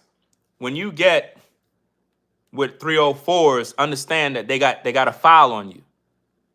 So, in order to keep a 304, you're gonna have to have good pipe game, some money, or whatever the case is, because she's never gonna be faithful. To be honest, like she'll never be faithful to you. The only time a 304 retire is when she hit 40, 45. I'm the author of letting these men know that the only time a woman actually retire from the streets is when she's hit 40, 45. That is when she finds Jesus Christ. That is when she want to settle down because she already done wasted her best years. So now she figure, okay, now I want to settle down with a good guy and let him pick up all the pieces after I ruin my life. So typically when a woman is in her 20s, in her prime, she's living her worst life. I think she called it her best life, but it's the worst life. She'll destroy her life. By the time she's in her early 30s, she's still feeling herself, but she's going to end up having a kid or two. And then by the time she push 40 is when she's going to find religion. Maybe she's going to follow Islam, Christianity, something along that line. And she's going to want a good man. And at that point, she's going to want you to be faithful to her, even though she was never faithful. She's going to want you to be a stepdaddy to kids that are not yours, right? Which makes no sense. No man should do that, right?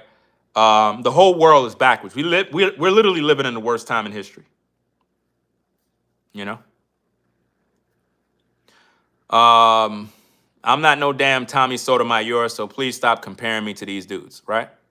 I hate when people do all of this stuff. I'm not impressed by that. That's like an insult to me because I'm not these guys, right? So don't do that, right? If you look up to those guys as if though they this, I don't bash women. I have a wife. Do you see that? Do you see the difference? I have a wife. I have 4 daughters. I got to raise girls for this evil world. Do you understand that? So don't compare me to these ninjas on social media. Don't do that. I don't bash women. I'm literally responding to somebody who was talking about 304s. And I'm giving my commentary about the whole 304 thing, making men understand. If you want a decent woman, go find a decent woman. But you're not trying to find a decent woman. You want a woman that's a quick fix, a woman that will give you some play right away. But in order to get that, you got to pay to play. Those are the name of the rules. If you want a 304, you got to pay to play. It's just that simple. If all you want to do is smash, you got to have money and cash. That's just the way it go. If you got the cash, you could get the stash. A man that got money don't sit around waiting to get some play from a woman. You just tell her what you want. You know? The late Alan Roger Curry used to say that. Mode 1. Let me see. Listen, I got books from everybody, guys. I supported a lot of these brothers on social media. A lot of these brothers on social media. Let me see if I can pull up some of this stuff. Give me a minute, guys. Let me show you how I be supporting all these brothers on YouTube. None of these brothers ever shout me out. Give me a minute. Watch this, guys. Give me a minute, guys. I'm gonna show you how I support these brothers. And I don't get no love. I don't get no support. I don't get no shout outs. I don't get nothing, bro. Like, for real, for real. Let me show you this, guys. Let me show you this, man. Check this out. Right? People always say, I don't support the brothers. I don't do this. And, you know, it is what it is. I be supporting black business. You know what I mean? And a lot of these cats, you know, I don't even get no support from these brothers. But you know, you got this book right here. You know what I'm saying? It's reversed. You probably can't see it. You know, I purchased this book. You know, black authors. You know, you got that. You got this book, Angry Man. I support black business. I don't get no love. I don't get no support from nobody. Right? Alan Roger Curry. You see that? You know, RIP to that brother. Alan Roger Curry, Mode 1. Alan Roger Curry, again. You have Sean James on YouTube, his book. You know, you have Handu Solomon, Polygynous Papers. And I have many more books from just buy their books just to support these men. You know? And what I realized with a lot of black men, we don't support one another. I support all of these brothers. And also I got other books. I don't even know where they at. Where the hell is all my other books? I have a ton of other books. I don't know where the hell those books go. What the hell is going on? I'm supposed to have more. Supposed to be more books up here. What the heck is going on? There's more books and I don't know where they at. Where are these books, man? I have some other books and I can't find them. That's weird. That's what I thought. Give me a minute, guys. Where are these damn books at? Oh, man. Yeah, I don't even know where it is. I got some other books and I can't even find them right now. I don't know where I put them. Give me a minute. Give me a minute, guys. Hit the like button. Hit the like button.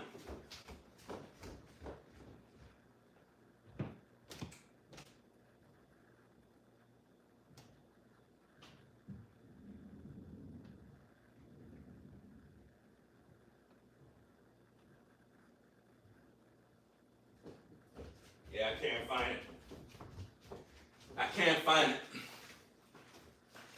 I had some other books, and I don't know where the hell they go. From some other YouTubers. That's weird because I had them all in the same spot. That's what's so wild about this place. I had them all in the same spot. Well, who cares? It is what it is. I might have gave them some free promotion. But I don't know where it is. I think the other books I had, I think they're from Coach Greg Adams. I think I bought all his books. I just buy the books because all of these guys put out books. I just figure, hey, I support them. But the other books that I have is from Coach Greg Adams. I pretty much bought all his books, just bought them to pretty much support. And that's me. I support black businesses. I support everybody, but mainly a lot of the content creators that put out material. I'll just go purchase it just to show love, but I don't get no love back. You know what I mean? That's just how it is. Like, I'll support. They don't give me no support back. And it's cruel, it's crazy, but that's just the nature of the beast. That's why we're living in the worst time in history. You can support people, show them love. They don't show you none. And it's crazy, man. Absolutely crazy. And I do that because I want to see them successful. But do they feel that way about me? Do they feel that way about me? That's what's crazy. That is crazy. I don't know where those other books go. I hope I ain't make a mistake and throw them things away, but it must be somewhere safe because I keep all the books in a good spot because there's more books than that. Oh, I knew something was wrong. It's bad? No. Oh. Yeah. But guys, you have to stay focused on your grind, stay focused on your purpose, because it's like, it's wild, man. And this book here, bang, Blacks Achieving Next Level Growth. Right? The official guide to black entrepreneurship. The sad thing is, it's very difficult to get black men to work with one another. You know? And they say I sold out. But yet, I support black men. They say I sold out. If I sold out, why would I be supporting black business? Why would I be supporting black men? Why would I do that? Why would I do that? That wouldn't make any sense. Wouldn't make no sense, right? And I would have had Coach Greg Adams books there, but I don't know where I put them. I bought. Last one you bought, right? Yeah, that was the last ones. I don't know where I put them. I put them somewhere safe though. When I had packed up those other books, I got like a damn near. I got about, I think, 4 books of Sean James. I only have one here. I don't know where the other 4 go. They're probably with those other ones. Let me see. When you're doing too much, they start feeling some type of way. Yeah, that's because you're outdoing them. That's because you're outdoing them. When you're shining too much, people get mad. They don't understand that we all got our level of shine. It's just that some of us may achieve it first. Some of us may achieve greatness first, and there's a reason for it. What I don't like, especially on social media, is a lot of black men, when they get to a certain level, they start to crap on other black men rather than uplifting men, uplifting the brothers, and elevating media. They begin to crap on each other rather than keeping the business of black media strong. They just don't know how to do that. They don't know how to have not really unity. They don't know how to circulate the success. Similar to It's this guy. I forgot his name. Maybe somebody might tell me his name. But it's this guy. I don't know if he's a professor or whatever the case is, but some of you will know who I'm talking about as soon as I start using his talking points. He taught on how black people don't understand uh, community economics in terms of keeping the money in the black community, making it circulate. Some of you probably, it's hitting you. You know exactly who I'm talking about. He was talking about how we have to prosper, keep the money in the black community and make it circulate, 7 to probably 9 times or whatever the case is, because in the Jewish community, they do this all the time. Their money circulate in the community. In the white community, it circulates in their community. In the Asian community, it circulates in their community. Now, I'm not talking about Professor Griff. Nope, I'm not talking about him. I'm talking about somebody else, another guy. It's another guy who I'm talking about, and he's the one who shared that information. He's the original one who shared the information. If anybody else shared it, they copied it from him. But he was talking more or less in the context of community economics, where you make the money. Not Umar. Umar don't know nothing about economics. He's a damn failure. He's the same guy that wanted money for a school and can't even get it off the ground. So he's a failure when it comes to economics. So he's not anyone that I would even listen to or even recommend when it comes to success as black men. Right? Let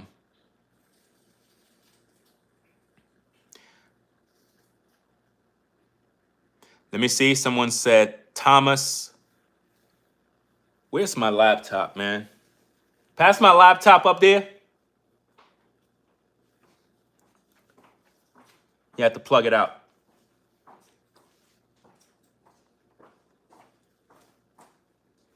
You don't have to give me the adapter. Just plug it out.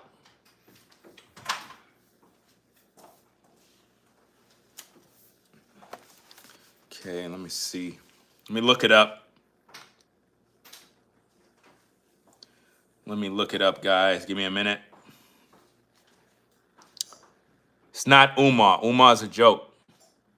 Umar have no credibility, fam. Umar Johnson has no more credibility. He been exposed already.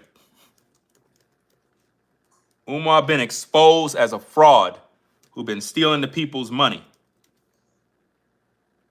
You know? Let's see. No, not him. I'm looking at the names you guys are putting out there. I want to see if one of these names ring a bell, because I don't know his name. I know his work. Let me see. Da,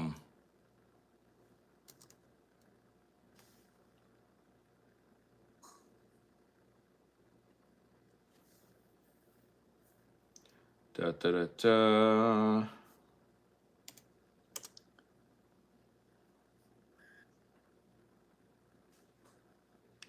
It's a black guy. I don't see it. I don't know if anybody got the correct guy. Let me see.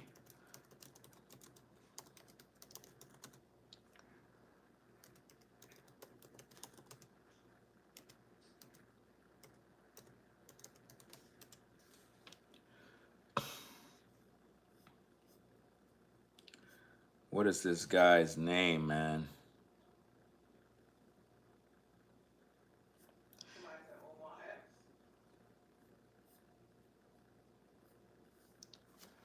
Trying to find who it is, man, so they could get their credit.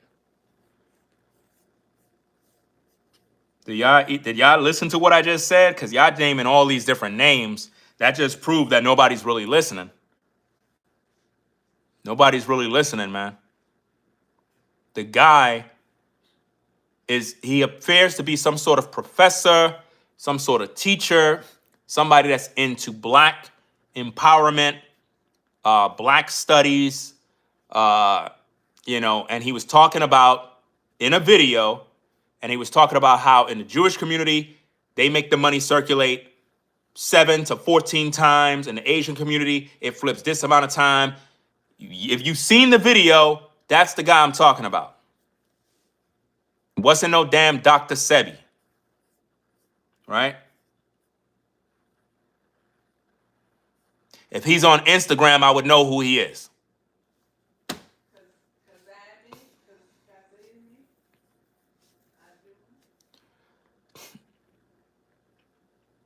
Let me see. Somebody put Dr. Claude. That sounds like a name. That sounds like an intelligent name of somebody that's smart. Let's see. That probably might be the one. Because I want to make sure I give him his proper credit. I don't want nobody else stealing his credit. That's the guy. Dr. Claude Anderson. That's the man. That's the man. Dr. Claude Anderson is the man that taught on that. So shout out to him. He is the originator.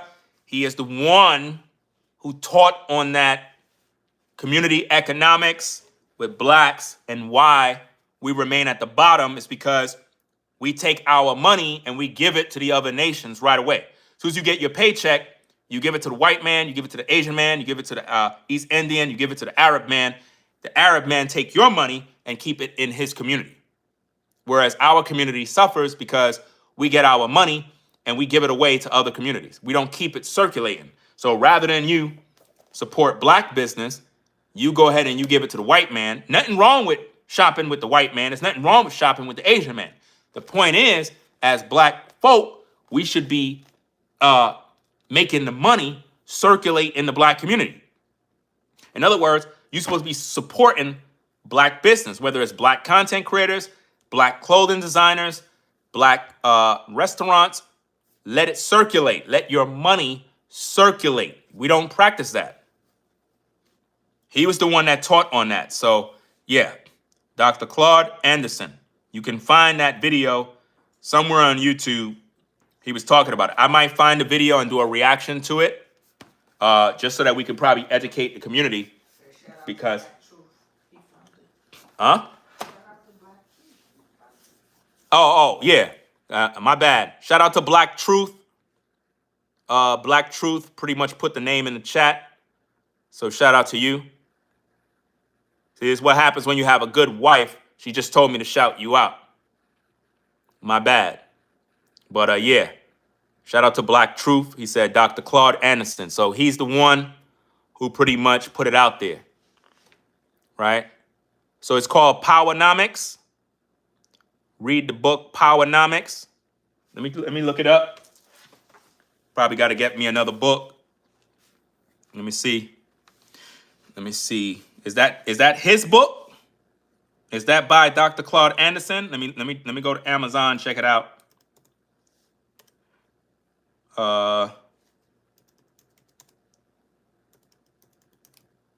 Okay, so that's his book. Dr. Claude Anderson. Okay, so I'm gonna have to get that book.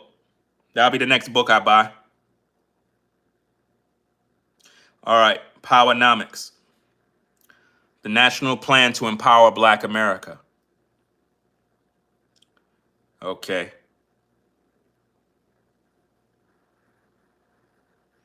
Because in the black community, we don't understand money, we don't understand economics, we don't understand nothing.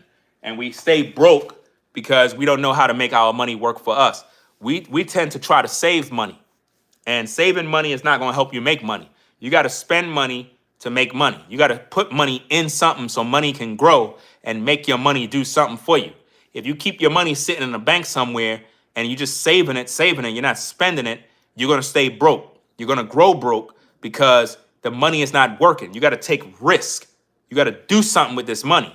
If you have the capital in your hand, you got to use it for something. To start a business, to start something up and take the risk. Don't be afraid to fail. You know what I mean? Don't be afraid to fail. Take the risk.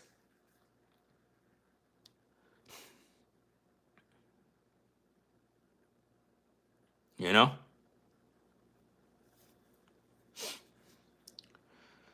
You said this is awful advice. What's awful advice at Miss Know It All? Since you know it all, what is awful advice? What is awful advice?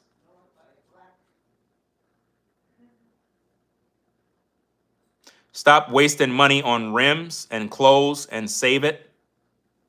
What is awful advice? You said there's awful advice. Are you saying that I gave awful advice? You need to explain yourself. You said this is awful advice. Okay, what's awful advice?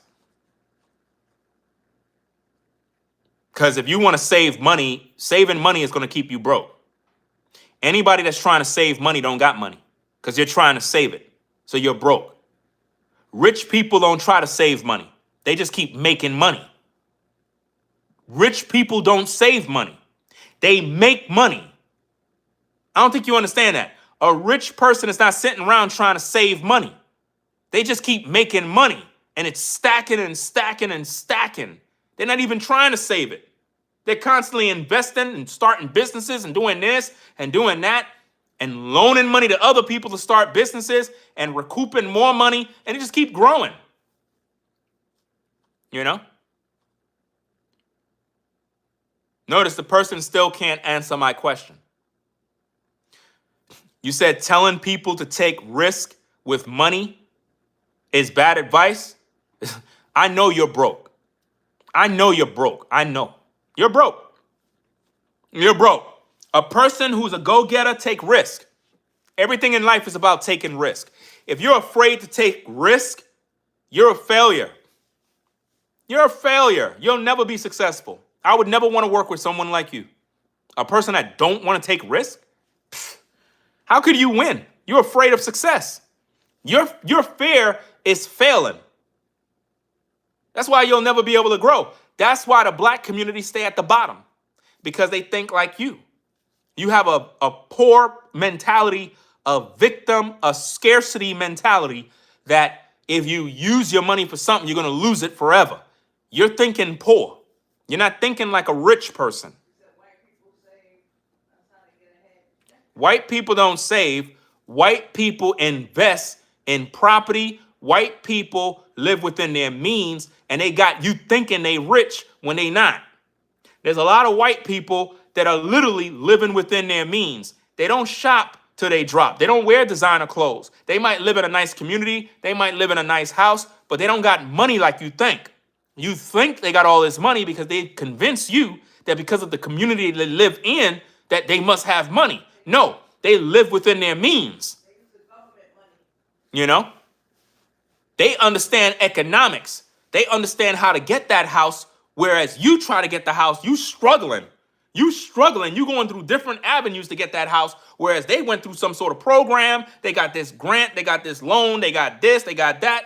And they were able to make this move. Whereas you figure, well, I got to save up this. I got to do this. I got to get my credit right. They ain't go through all of that. You know, if you have a scarcity mindset, you're full of fear, you'll never make it. There's a lot of people that are white that don't got money, but they live in a nice neighborhood.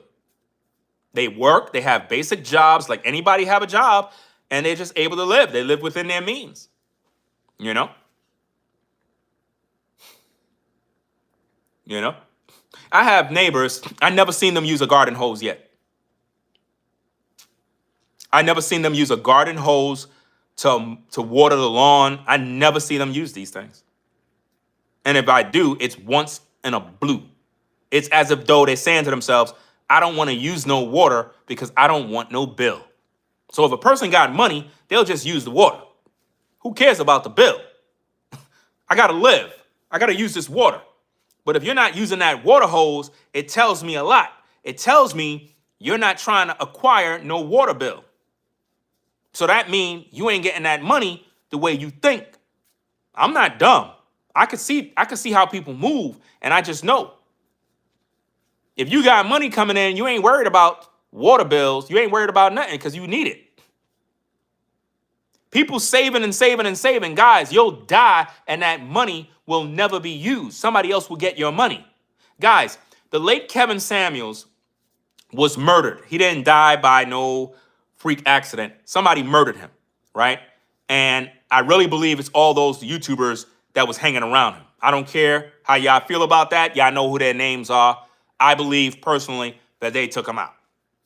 If you ask me, they took him out so that they can be successful. Destiny swap. Blood sacrifice. There it is. I said it. Now, I believe, my point is, the late Kevin Samuels died and he had over $4 million, guys. $4 million. Probably more. He ain't even get to use the money. Don't be that guy. Don't be the type of guy that blow up on YouTube, get 1 million subscribers, you stacking all this money, but you ain't using it for nobody. You ain't helping nobody. You ain't investing in nothing. You ain't doing nothing but boasting and talking about how much money you got, and you ain't doing nothing for nobody, because eventually what's going to happen is you're going to end up dead somewhere, and somebody else is going to spend your money, just like somebody else is running Kevin Samuels' YouTube channel.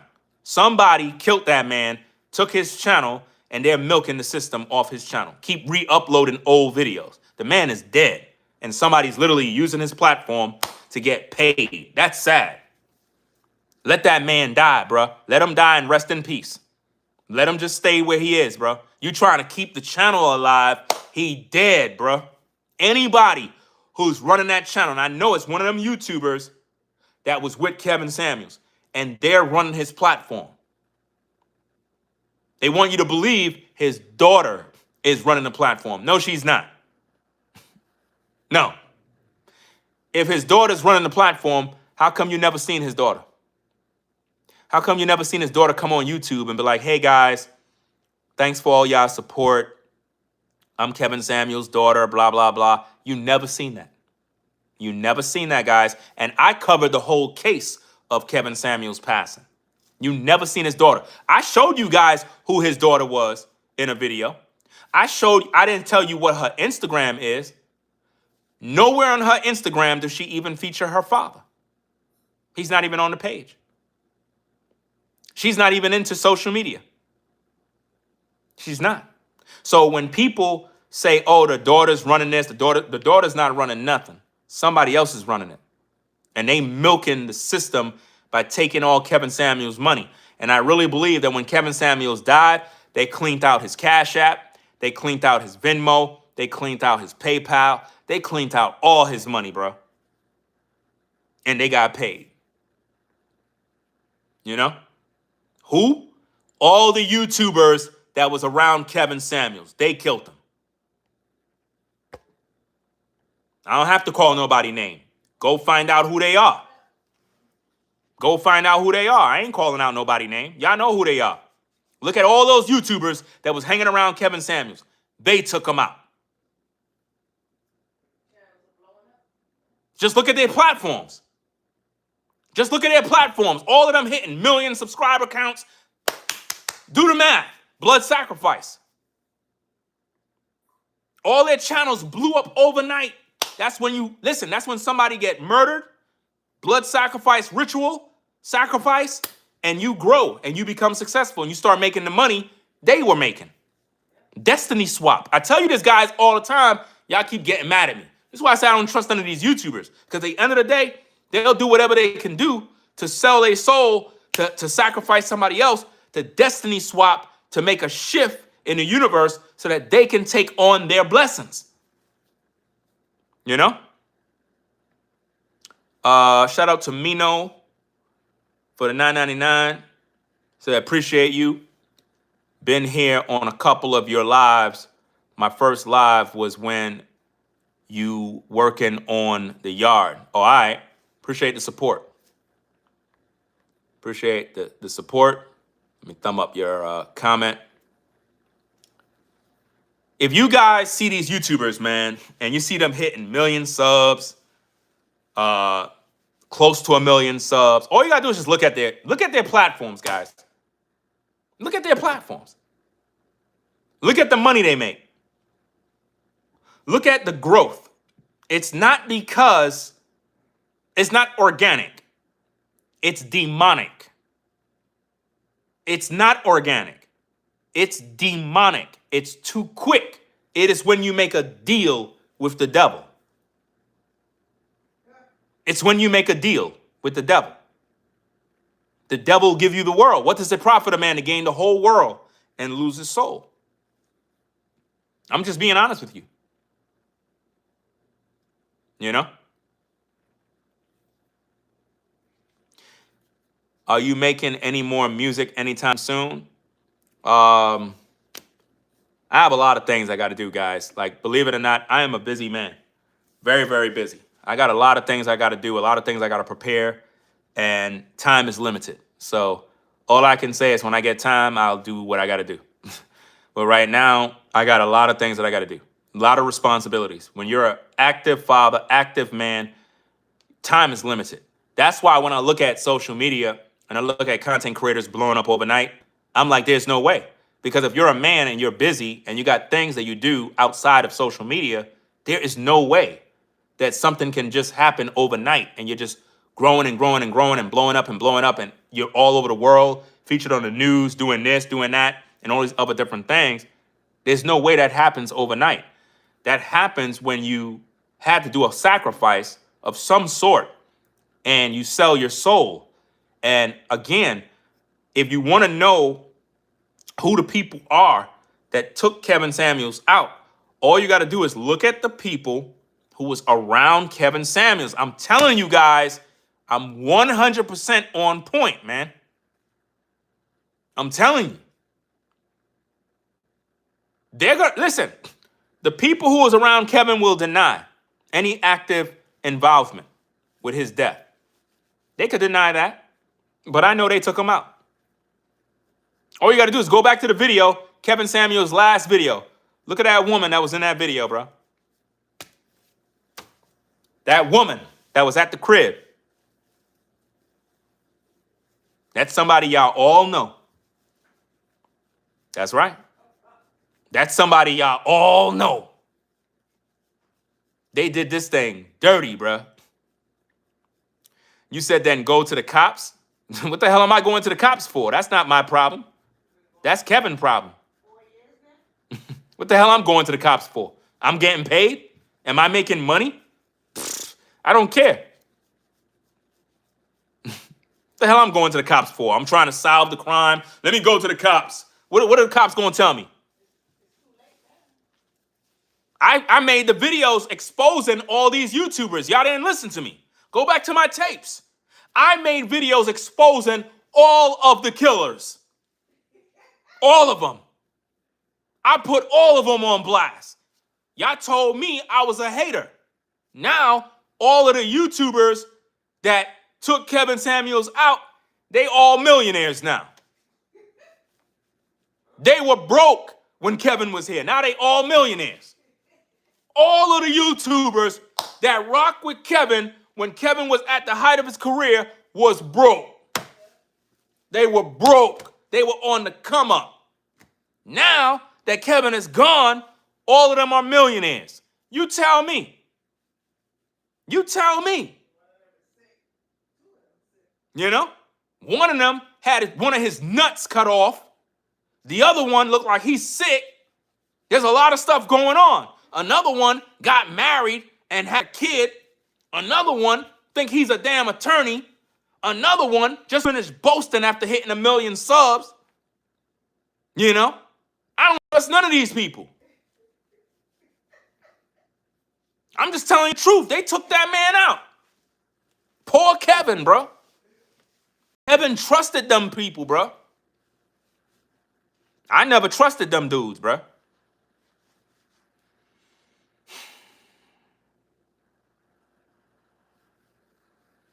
I'm just being honest, fam. I don't trust none of that stuff, man. Listen, I look at things and I'm looking at people. I understand how these blood sacrifices work. And these YouTubers blowing up overnight, making all this money, and they're not really even doing no work, but they're making all this money, and they're not really bringing no value, no real work. And I'm looking at this thing like, these people sold their soul. It ain't even bringing no work. Like you have one woman, all she do is sit on camera like this, being pretty and getting hundreds of thousands of views and not doing no work. Yet you got content creators like myself and others who bring value, real commentary. We got to fight people to hit the like button. We don't get no views. We don't get no major financial support. It's weird. So when you think about it, somebody sold their soul and somebody organically is just doing content. I don't get hundreds of thousands of views every time I do a video. And I do great content. Some may say, you're just jealous. It's not jealousy, fam. What I'm telling you is the system is rigged. Some people do sell their souls. Some people do blood sacrifices to get ahead in life. And how do you know this? When people reach milestones and they start to crap on people, that gives it all away. When you see people hit 1 million subs and they start saying stuff like, yeah, I outwork everybody in my space and that means you were secretly in competition. That means you were in competition, and by you getting to where you got, you feel you're at top. No, I don't care. When these content creators that hang with Kevin reach 1 million subs, I'm not impressed. You know why? Because I know that man was blood sacrifice in order for you to get there. So I'm not impressed. I already know how it go. I know how this thing go, guys. That's the same way they killed rapper Takeoff. That was a blood sacrifice. They blood sacrifice Takeoff in order to excel and make money. They took him out. So I'm not impressed. You know, I listen to their speeches when they reach there. It's one thing to be humble and be like, hey guys, appreciate y'all rocking with me. We reach 1 million subscribers. You know, I'm just so grateful. Shout out to all the content creators on the come up. You know, just stay on your grind. They don't do that. Instead, let's take this opportunity to pretty much crap on everybody. Let's disrespect all the people. Let's crap on the haters. Let's crap on other social media influencers. Let's say we outwork people. Let's boast. Let's talk about I did this organically. I'm the man. I'm the boss. I'm the top dog. Once you start talking like that, I can't respect you. Can't respect you. Because that means you are in competition with people. That means you are secretly competing.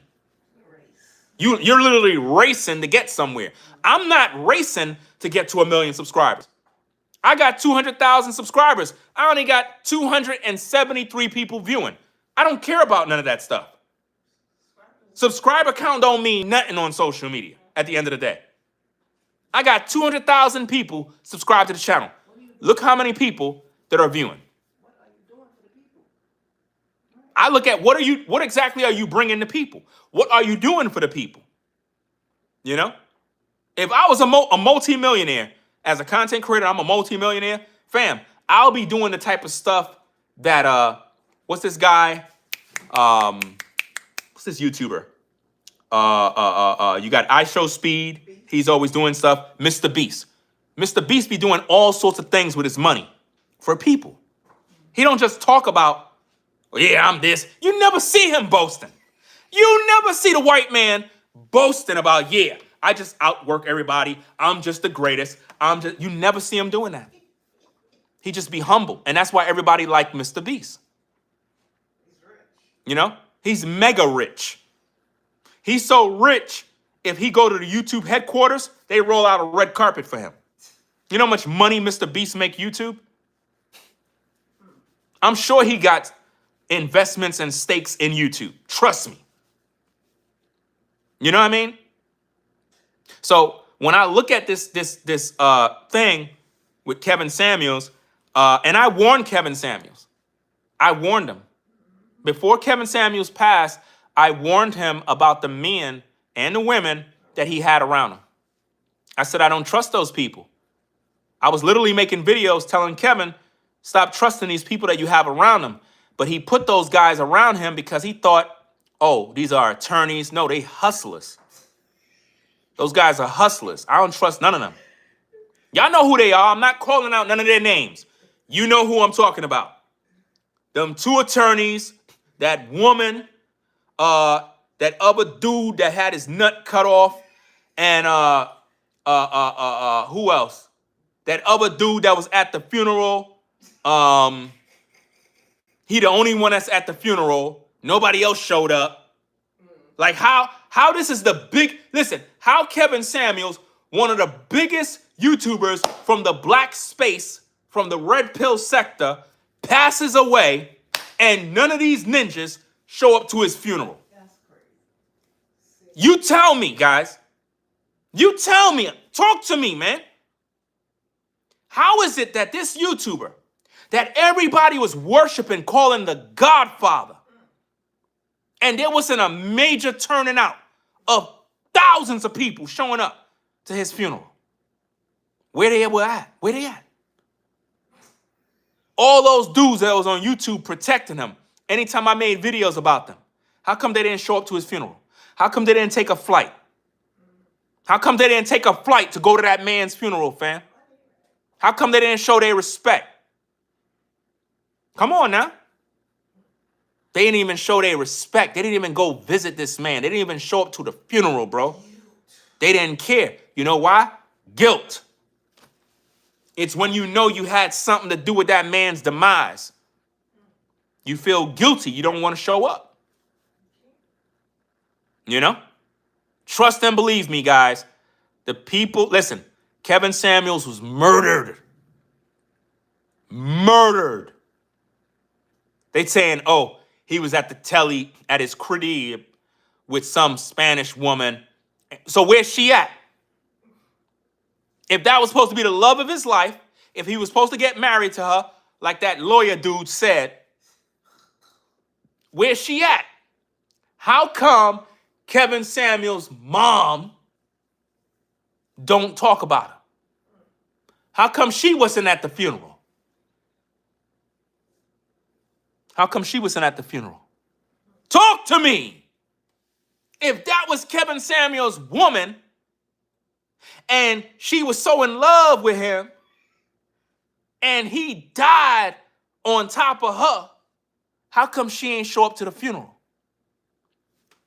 Come on now. Where was she?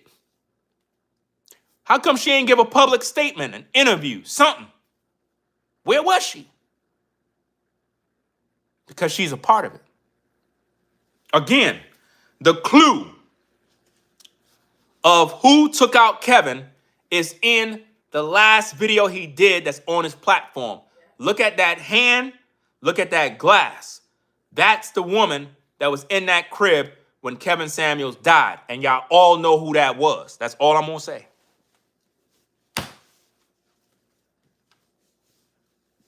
Y'all know who it is. She was there. And look where she at right now. She's about to hit 1 million subs.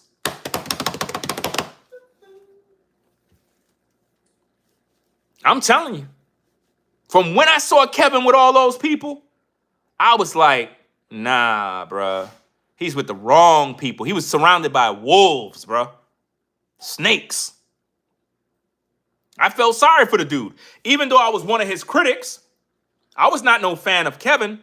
At the same time, he did have an entertaining show. You can't take that away. He had an entertaining show. You know, a good setup, lighting, sound effects. He upgraded his system. All of that stuff was good. At the same time, my issue with him is that he ruined the dating game between men and women. He ruined it. Kevin Samuels ruined the dating game between men and women. He ruined it. A lot of y'all called him the Godfather, and you said he was speaking the truth. But what you don't understand, it was a minstrel show. It was a minstrel show not only to have women call up to make them look crazy, but it was also a show to make women feel comfortable to call up. Because what Kevin Samuels did is He took all of the talking points from other men in the red pill space, packaged it in a way that was more presentable and easy to ingest from women. Whereas women won't look at it as, oh, he's bashing women. Even though they considered him to be bashing women, they just couldn't say it because Kevin made you agree to come on his show and agree to share your business. So you can't say he's bashing you because you called on his show. You get it? So Kevin was a smart guy. He wasn't dumb. He was a smart guy. The problem was his show was a minstrel show. Now some may say, well, Ringo, how did his show ruin dating? Okay, let me explain this. Kevin had a concept that he got from a white man. And I forgot the white man's name, but the white man is an author that make books, right? I'm not sure if it's something Rollo Tomasi. I'm not sure what the guy name is. I'm not sure if that's the name, but I know he's an author. He has some books. He talks all this stuff about high value men, blah, blah, blah, all this other stuff. Kevin took that high value man talking point from that guy, In the movie. right? Huh? In that movie. What movie? What is it? The one about with the white man where he hired the streetwalker, the prostitute. Yeah. Is it something Gore? I'm not sure about the white man name. Y'all know who I'm talking about. Let me just say what I gotta say. Kevin Samuels took this whole high value man thing, right? And what he did is he taught women, do you want a high value man? And what he did is he had a lot of women that would call in because they desired a high value man. So women kept calling in talking about, well, they got kids, they got this, and they want a man making 6 figures and more. Kevin would always talk about a high value man. What this did is it put a battery in women's backs to only desire a man making 6 figures. So now, if a man made 45K, 65K, women that weren't interested in that because they were accustomed to social media. We need a man making 6 figures.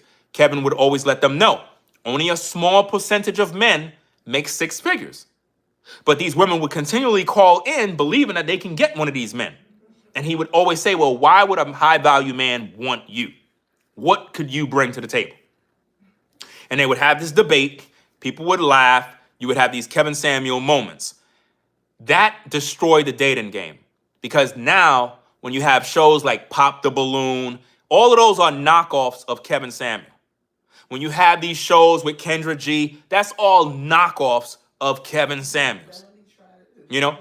So when you have all these dating shows, all these type of shows, they're all knockoffs of Kevin Samuels. And when you look at it, what do those women want?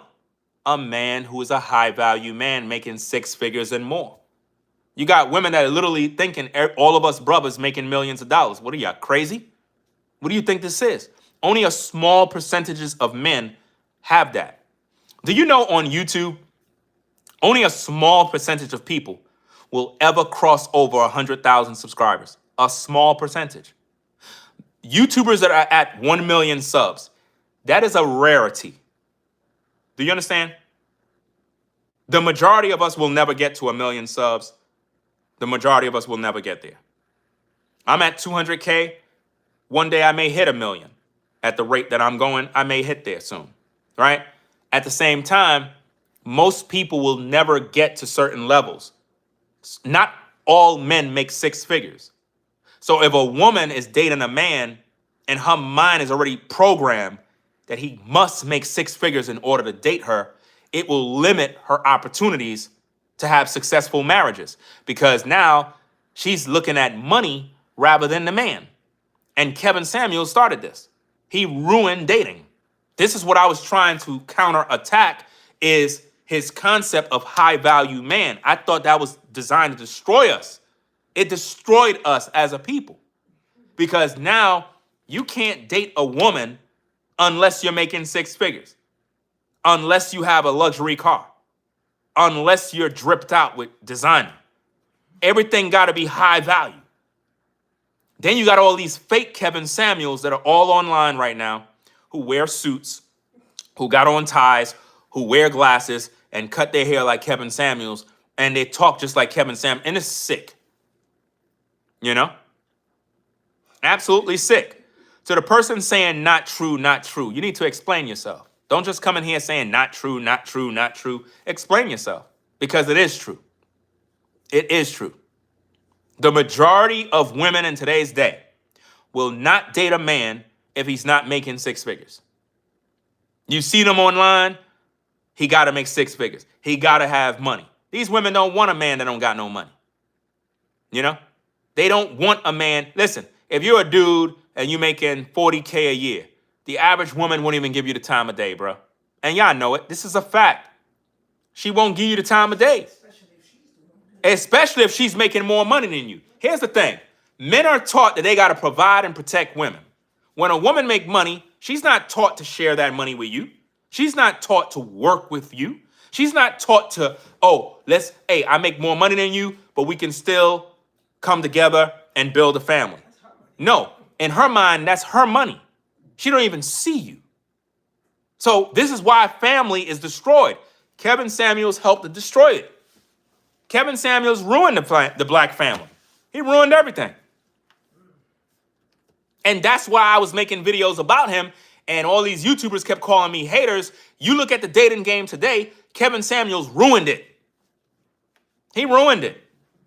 Look at Kendra G when she do her show, and those women call in. All they want is men making money. They don't even care about the man. They're more concerned with how much money he got. You got women that make money. You got women out here getting to the bag. You got ladies out here making $500K a year. And they say to themselves, I would not date a man if he's not making more money than me. That's crazy to think that.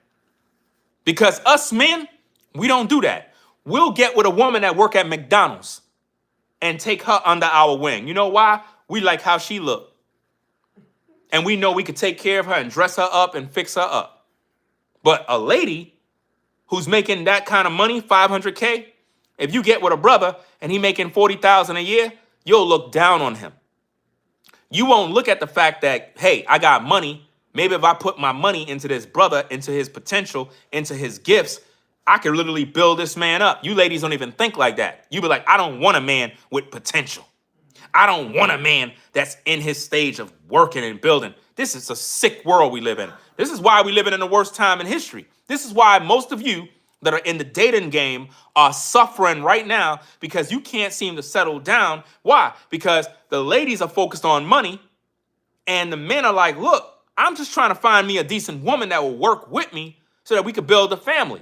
You can't even build a family no more because everybody's focusing on money. We're not even focusing on the character of a man no more. We're not even focusing on, is this a good man?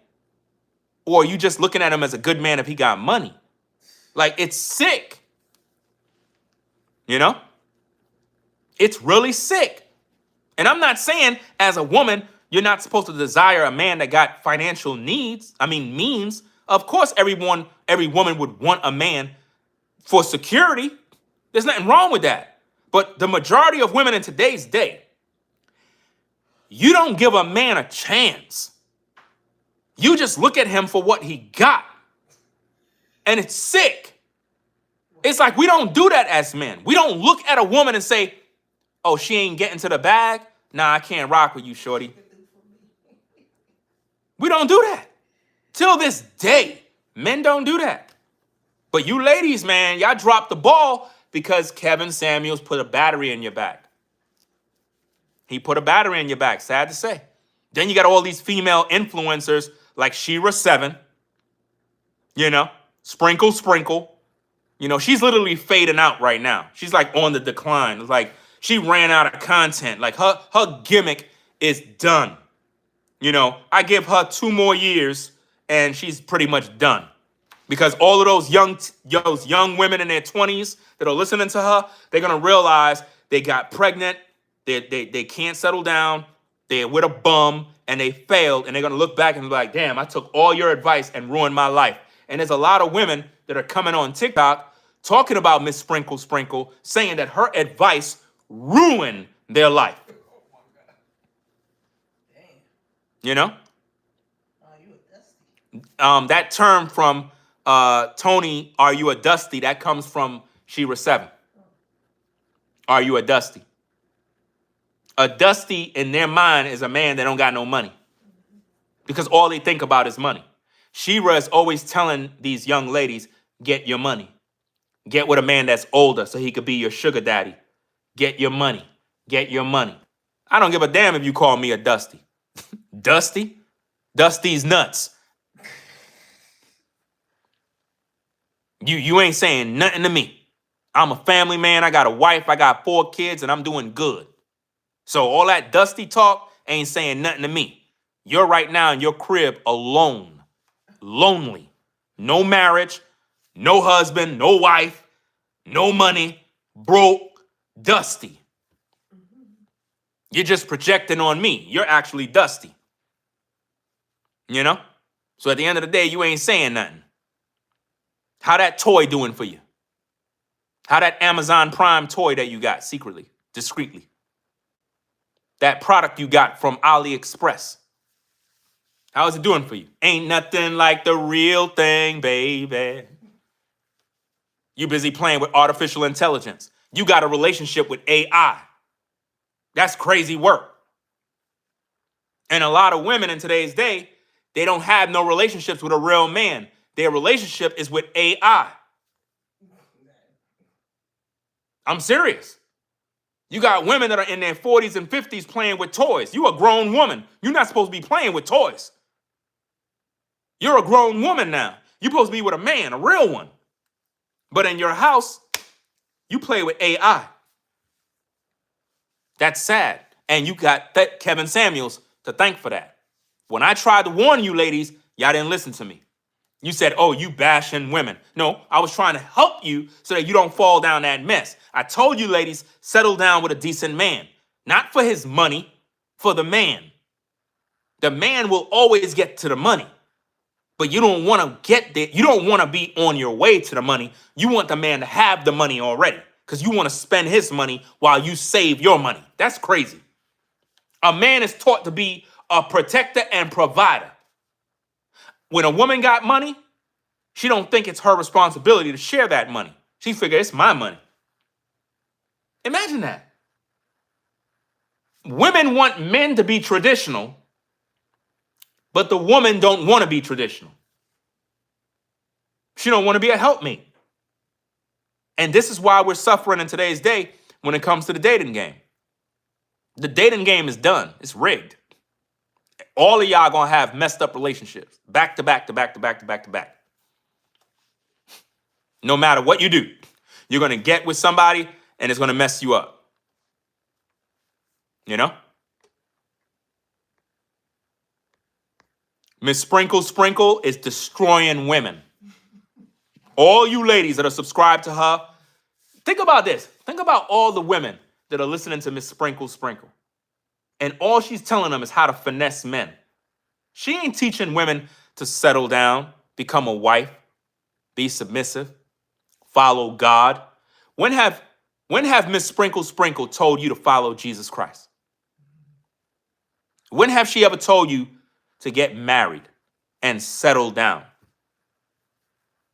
She teach you, ladies. She's like a what you call those women that have the HOEs, and her job is to groom the women and prepare them to go out in the streets to take care of the men sexually. What do you call them women? What is those kind of women called? A madam. That's what it is. She's a madam. Sprinkle Sprinkle is a madam. That's her job. Her job is to prep young women to teach them how to show some butt, how to show some skin, to seduce a man in to get the money and bring that back. That's a witch. Well, that's another way, but you know how it is on social media. When you call them those names, they get mad. Say you bashing women. You know? She made all this money all these years lying to young ladies. And then what happened is all of those ladies are getting ran through. They're getting their back blown out, running up their mileage, pushing 40. And now they're mad at that woman now because they realize they gave the best years of their life away. I got a ton of videos to react to of women on social media complaining about Miss Sprinkle Sprinkle. She gave the worst advice to women. So many young women flock to her because women are looking for game. Listen, Miss Sprinkle Sprinkle is the equivalent of these dating coaches these men run to try to get game on how to get laid. If you're a man and you got to run to a dating coach to get some game to get laid, you're a loser. Like, you're literally a loser as a man. That you got to listen to another man teach you how to get women. You're a lame. You're a loser. Seriously. Because all you got to do is just go out there and get the woman. You see a woman you like, go get her. Go get her. What are you afraid of? Go over there and tell her what you like. If you see a nice car, you're going to say the car look good, right? Yo, that's a nice car. Wow. Could I test drive it? You see a woman you like, you go over there, tell her you look good. Tell her you want to test drive. Tell her you want to smash. Tell her straight. Tell her you like her. Tell her she turned you on. In a nice way. You know? Wedding ring? What are you talking about, wedding ring? Wedding ring? You need a wedding ring to have a wife in these days? No, you don't. You don't need that. Do you know what the origin of the wedding ring is? It's a scam. Do you know diamonds has no value? Diamonds have no value. It's the biggest scam in the world. Look up the origin of what a diamond is and what it really means. They took this stone and said, hey, let's use this to try to get women to desire it, a wedding band. Look up the origin of the wedding band. Nobody never had these things. This is a brand new concept. A wedding band is actually a new concept. That's not something that's been going on for ages and ages in biblical times. They never used this stuff. Nobody had a ring. This is a new concept, brand new. It was used as a marketing thing to advertise diamonds. It's a scam. And what happened is people get engaged and they get these rings. These companies are making all this money. The diamond districts make all this money. And you know who's the beneficiary of all of that? Do, do, do, do, do. Let's see who can name it. Do, do, do, do, do, do, do, do, do, do, do, do, do, do, do, do, do. Who's the beneficiary? The J people. The J people are the beneficiaries of the Diamond District, and pretty much they make all the money because people are dumb. That's right. They make all the money. And then guess what? You get a divorce. You get a divorce and they make more money. It's one big scam. Notice, do the woman give you back the ring that you bought? No. So you waste a ring. This woman divorce you, keep the ring, you waste your money, the Diamond District get all your money, the divorce attorneys get your money, everybody get paid. They got paid for you to get married, they got paid for you to get a divorce, and you lose. Yeah, a three-way scam. The wedding band is the biggest scam ever. Biggest scam.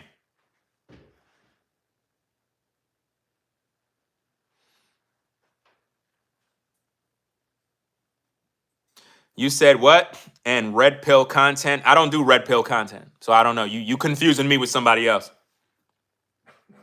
You see, somebody came in and says, and red pill content for men is no different. It teaching men wrong as well. I don't do red pill content.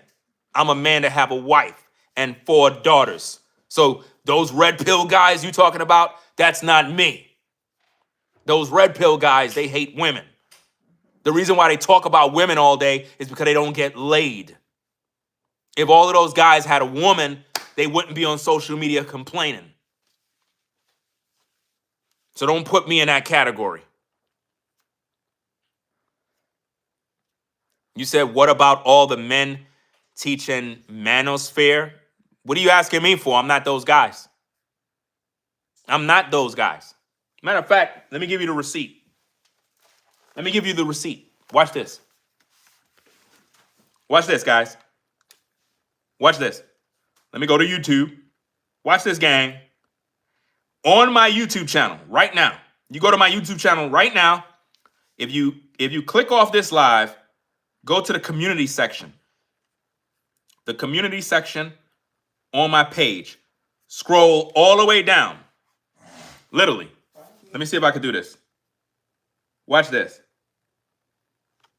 Check this out, guys. I have a post here 5 years ago, right? I'm not sure if you can see this. This post is 5 years ago, right? 5 years ago. And it's on my platform. It reads, for the record, I'm not a part of any black manosphere or a part of any group or social club here on YouTube with all of these clowns who think they control this space. Don't associate me with any content creators who aren't following the Most High in spirit and truth. I'm about building family, family building, creativity, and speaking truth for my people. I'm not into no red pill, blue pill, or any pills. I'm into the Bible and the laws of the Most High. I'm about teaching men to be men and teaching women to know their purpose. Made a video years ago letting people know I'm not a part of any manosphere, but for some reason, people think because I'm a black man that I'm automatically associated with this manosphere bullish, right? Although I speak on issues concerning black people, that doesn't mean you associate me with so-called manosphere. I was here before any black manosphere from 2006 and been speaking on real issues before any so-called black content creator. I'm a one-man army, and will always be that way. Because these YouTube streets are filled with demons, haters, backbiters, liars, users, and hypocrites. Shalom, peace. 5 years ago, I made that post. So, to anybody that want to associate me with any of that nonsense, go read that post. So, to all you folks that are saying manosphere, this, that, I'm not with none of that. So try again. Try something else. Right? So let me see what we got. Because, a lot of times when women hear a black man, they automatically assume you're one of those guys that bash women all day. I'm a man that have 4 daughters, a wife. How could I bash women all day? When I got 4 girls, I got to raise to be decent women. Make that make sense. But normally women that do that falsely accuse you, they're just looking for something to blame you with, something to project on you, something to accuse you of, so they could paint you as one of those guys they hate because they hate those men. So it's hate on both sides. Those men hate those women and the women hate those men. So if they see a black man like myself, they automatically assume I must be a part of those clubs. It's sick. You said you bash Shira all day. I don't bash her. What are you talking about bash? Bash is a strong word. I don't agree with nothing she do because she's lying to women. So let me get this straight. Do you believe that Miss Sprinkle Sprinkle is doing great work for women? Yes or no? Is Miss Sprinkle Sprinkle, doing good work preparing women?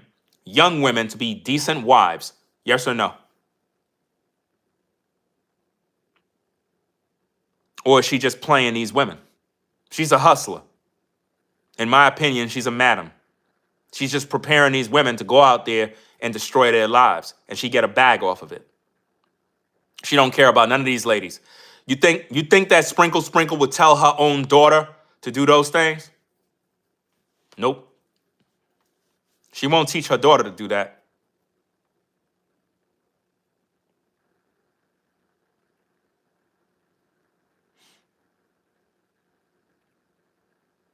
So do anybody believe that Miss Sprinkle is doing a great job preparing women to be wives and mothers? Do you believe that? Because she's not doing anything to help young ladies. She's leading these young ladies down a dark road. Dark road. She's the madam.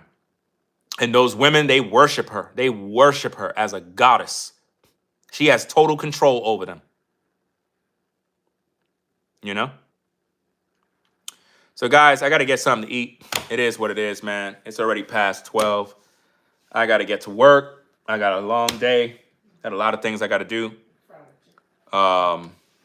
You know, my wife was waiting for me to finish so she could get some chicken going and whatnot. Again, guys, if you see any YouTubers trying to copy my swag, because I'm going to start a collection buying this particular brand.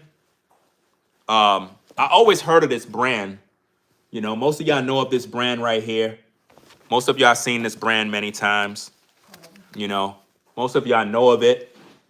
Now, y'all know me. I'm Mr. Ralph Lauren, Mr. Polo, Mr. Adidas, Mr. Aku Hustle Gang. But this brand here, I like this. You know, I got this shirt with this hat. It's just fly. I like it. I'm gonna start to build a little collection with that brand. You know, so I picked up 2 pieces. You know, got this shirt right here. This is nice. Nice shirt. You know, and I got the hat. Boom. You know, very nice. I like the way this look. You know, so they have some more stuff. I'm gonna go get some more and build up a little nice little collection. Not nothing much, but I'm putting this out there because what happened is these YouTubers, they always trying to copy my swag, copy my style. They want to be like me so bad. So if you see anybody wearing that brand, you know they got it from me. And when you see them, I'm gonna make videos reacting to them, letting the world know that they copying me. These ninjas on social media, they copy me every day, bro. They gonna be bold, that bold. They're that bold. You're gonna see somebody literally go buy the same shirt just to wear it. Before you. Yeah. They're gonna go buy the shirt just to put it on, just to be like me. That's how bad they watch me. That's how much they want to be me. These ninjas don't know how to be themselves. You know? They don't know how to be themselves. Look, if I'm a multimillionaire, I'm always buying Ralph Lauren. That's the only brand I would buy until they sponsor me and they you know, I'm end up modeling for them or whatnot. And, you know, it is what it is because I like Ralph Lauren clothing, especially, you know what I'm saying, the double R collection and the purple collection. That's way expensive. You got to be a millionaire to even buy that stuff. You got to be rich to buy that, man. They got some nice clothes, man. You know? So I'm going to definitely rock that brand and whatnot. I like the pieces and whatnot. But yeah, guys, I'm going to get up on out of here. I got some things I got to do on the house. Put up some lights. Not for no Halloween stuff. We don't celebrate Halloween. But I'm going to put some lights up because it be mad dark at night, bro. Mad dark. I want to make the whole house glow. So I'm going to put up some lights, do what I got to do. And I'm going to see if the neighbors copy me. You know what I mean? Because they be copying everything I do. Like, literally, all the neighbors is copying me, bro. Everybody around the school. Like, listen, when I came to this community, and I know the community is watching. I know y'all watching my videos. Y'all watching me on YouTube. Y'all never come by and say hi. You never introduce yourself and say hi. But you watch me every day. When I got to this community, I'm the only one that have high performance scooters. Now I see everybody riding scooters. That's sick. Like everybody. You trendsetter. I'm the trendsetter. Like literally, I got high performance scooters, $10,000 scooters, $8,000 scooters. And now I'm seeing all these young folks riding around scooters. I'm like, they copying me. They didn't have that swag. They didn't have that flavor. That's that New York flavor. I'm bringing that New York flavor to the South. They don't even know what that means. And what's so crazy is they riding around, they don't even have no helmet on. The day one of them fall off them damn scooters and hit that floor, they're gonna learn. It's really boring for them. Well, it is boring for them because they're not really doing nothing. They're just, it's like, it's funny to look at because it's like, bro, y'all trying to be me. Rather than y'all just come up to me and say, yo, dope, I like your scooter, you the man. It's like I'm the guy with the Lamborghini, but nobody wants to come tell me I got the dope car. Nobody want to tell me I'm fly. Instead, y'all want to go get yourselves what is them damn cars these people buy all the time? A Stat Cat. What the heck is those cars these people buy? I don't even know what the hell the car. I would never drive that car, bro. That car is like a damn car waiting to blow up, bro. I wouldn't even buy those cars. That's like the poor man's sports car, bro. A Hellcat. Bro, I don't care about that crap, bro. Like for real, for real. That's the poor man's sports car, in my opinion. Don't get mad. Somebody said nobody, Don't get mad. nobody wants the New York substation rat swag. What? You know? Some dudes are better up north. Better than up north. Scat packs, whatever. I don't care about none of that stuff, bro. None of that stuff impresses me, bro. The South dudes are better than up north, please. Boys ain't got nothing. They don't got no swag out here, bro. There ain't no swag in the South, bro. People, listen, everybody in New York, New York is where everybody get all their style from, bro. Period. These guys come out here with their damn. You could say everybody get their style from New York and LA. I would give LA and New York. LA and New York. They say Atlanta too. Atlanta? Nah. That's a shit. Nah. Mm-mm. New York and LA is where they get all their swag, bro. Somebody, Period. why you moved to North Carolina? You trying to be us like us? Trying to be like us. In the South. What? Trying to be like you. You lame. Us. What are you talking about? Be like you? You're lame. Why the hell would I want to be like you? What the hell is wrong with these people? Talking about why you moved to the South. This person don't understand who I am or what I'm about. We bringing New York to the South. I literally got people out here trying to be like me. Fuck outta here. Nobody out here dress up. Nobody got no style, no swag. You remember the other day we was up in the Walmart and I had on the drip. The dude was like, yo, wow, your outfit. Oh my goodness. Man, look at your shoes. Oh man. I'm just being regular. I wasn't even trying to stunt. That's how we do. I was just chilling. Dude was like, yo, man, your outfit is crazy. Wow, I'm like, damn. These dudes out here don't dress. They don't know how to have no style, bro. Pajamas. They walk outside. You have grown men walking outside in pajamas with slides on. School with pajamas on. They be out here with slides and pajamas on walking around. I'm like, What? it's crazy.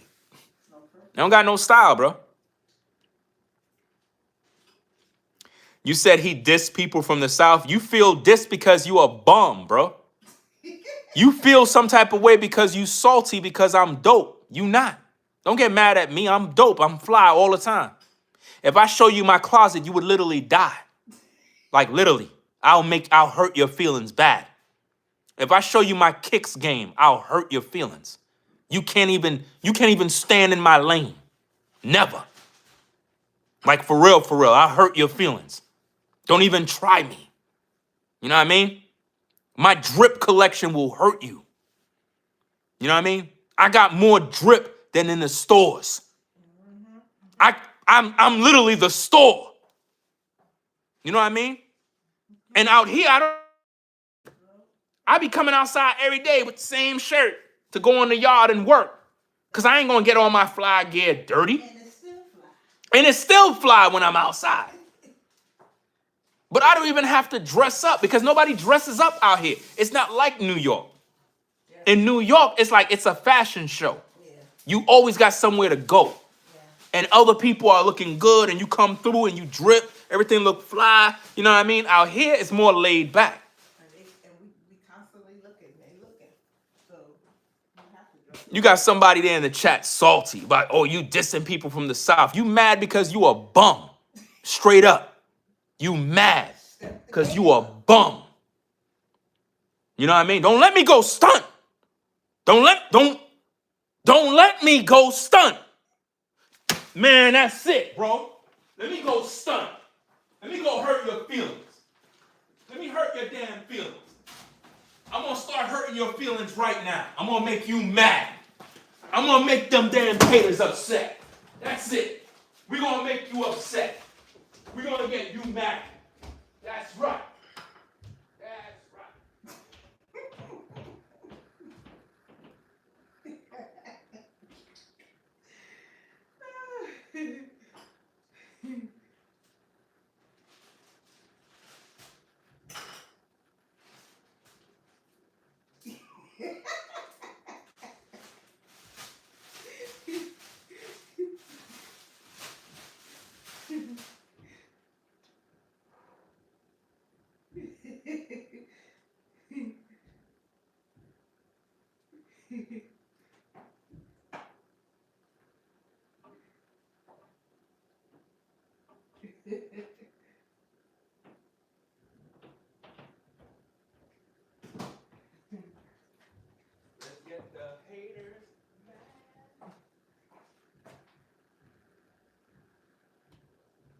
Let's get the haters mad.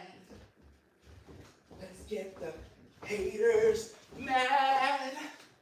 Let's get the haters mad. Let's get the haters mad. Let's make the haters mad. Let's get them pissed off now. Let's make the haters mad. Yeah. I'm glad you got them, man. Let's get the haters mad. Woo! Let's get these haters mad, man. To that dude that said I'm hating on the South. These are brand new. Didn't even wear them. Didn't even wear them. You know what's so crazy? Oh, snap. Woo! Yo, look at the drip. Hold up, dog. Yo. Oh, snap. Yo. Watch this, fam. Check out the swag. You see this? You see this? Look at this. You see this? Let me show you swag, bro. Let me show you this. You see this? Watch this. Boom. Do you see the swag, bro? That's New York flavor. Something you don't got. You don't got it, bro. You don't got it. We know how to take the fit, put the right kicks, and burn face, bro. You just mad because you a bum. Don't get mad at me because you broke, you a bum, you sorry, you mad at me. Fam, check this out, bro. Brand new. You didn't even wear them, bro. What? Bro. What? Bro. Fam, don't get me started. I will hurt your feelings. I know you mad. I know your shoe game is whack. I know that. I know. Oh, we got another one. I could do this all day. Trust and believe me. I could do this all day, fam. Woo! You see this? You see that? Let's do this. Let's get them mad. Boom! Bow! Woo! Matter of fact, that goes with it too. Yo, another shoe that go with the same outfit. Look at that. I prefer the other one though than this one. Boom! I didn't even wear it. Didn't even wear it. Let the haters get mad. Let the haters mad. See, only haters get mad. People out there that's winning, they busy saluting me. They're like, yo, bro, I got those too. Yo, that's lit. Hey, yo, ring. Hey, yo, salute, bro. Yo, I just copped those. But when you a hater, you get mad. Watch this. Uh-oh. What's this? I didn't even wear them. I didn't even wear these. It's a brand new. Bow. Boom. Didn't even wear these. Clean. You mad? You mad, right? I know you mad. I know you pissed. I know you mad, bro. Oh my goodness. Bow. Boom. Oh my goodness. Bruh. What? You mad, right? This is what happens when the haters try to get me started. Bro, listen, just stop it. Don't let me keep going, bro. I got thousands. Thousands. I don't even wear them. You know why? Because it don't mean nothing to me. But it means something to you. That means something to you. That's why you mad. You mad. Now see, here's the thing. I'm not even wearing nothing. But you mad at me. Talking about, oh, you dissing people from the South. If you feel some type of way, it's because you a bum and you not winning. Dudes that are winning, they busy saluting me. You know why? Because they on the winning team. It's normal to win. It's normal to look fly when you a winner. But if you a loser, you'll always be on the sidelines hating. Man, that ain't nothing. Man, I don't care about that. Man, forget all that, bruh. You just showing off. Bro, you jealous. You jealous, bro. Period. And see, here's the thing. These are the same people who will never celebrate you.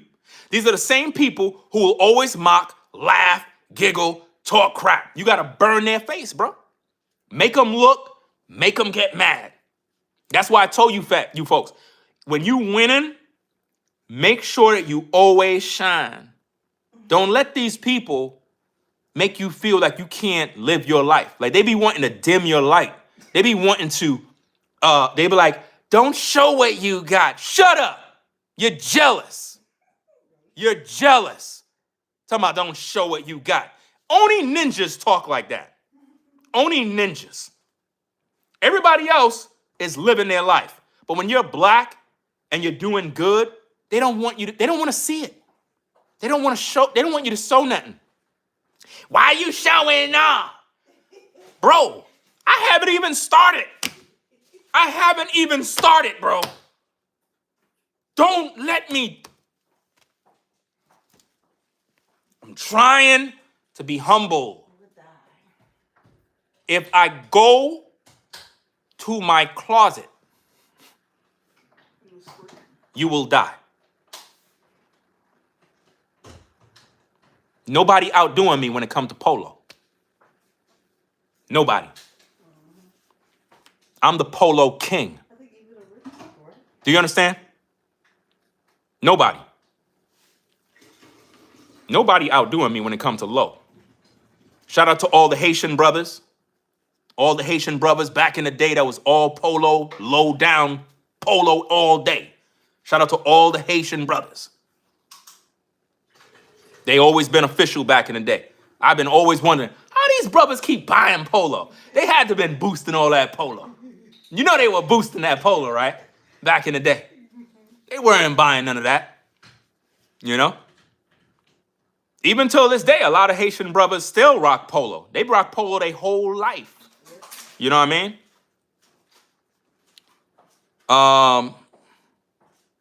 Let me see. People be mad. You know what's so crazy, guys? Why people are never happy for you. But when you're doing bad, they the first to tell you you ain't shit.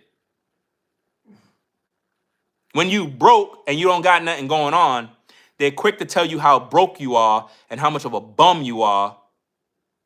But when you got some things and you show it, they say, oh, you a show off, you're a this. I mean, which one is it? Which one? If I don't got nothing, I'm a bum. I'm a nobody. I'm dusty. If I got something, I'm a show off. I think I'm all that. You think you're better than everybody. No, I don't think I'm better than anybody. You think I'm better than you. If you think that I think I'm better than you, then I'm better than you. Because I never said I'm better than you. That's how you feel. You're just mad because you're insecure about yourself. I got 1,000 pair of shoes that I never even wore. Never wore them.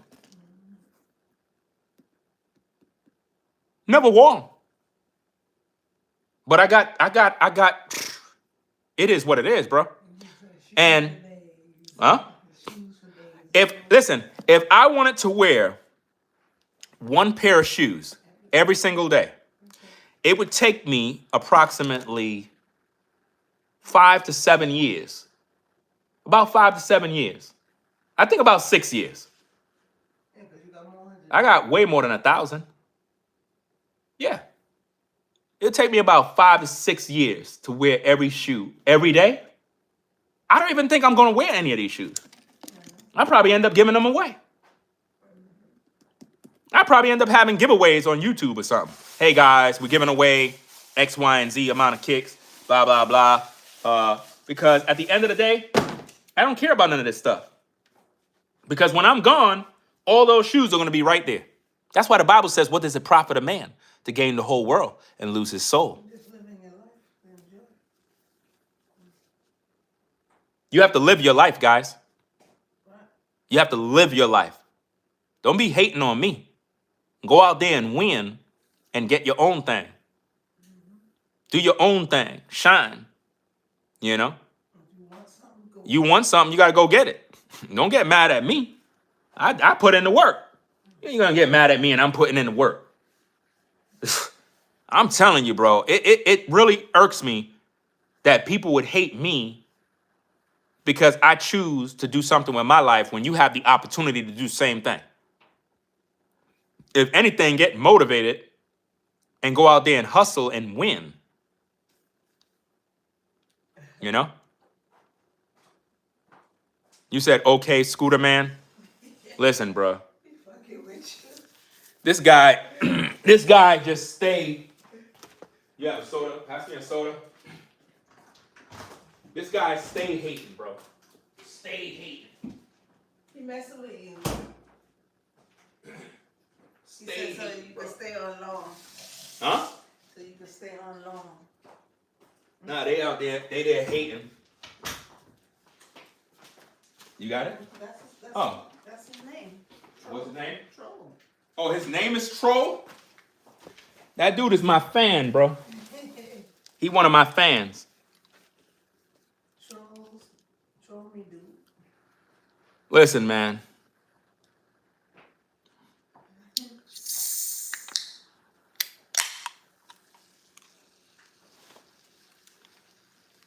We brought New York swag to the South.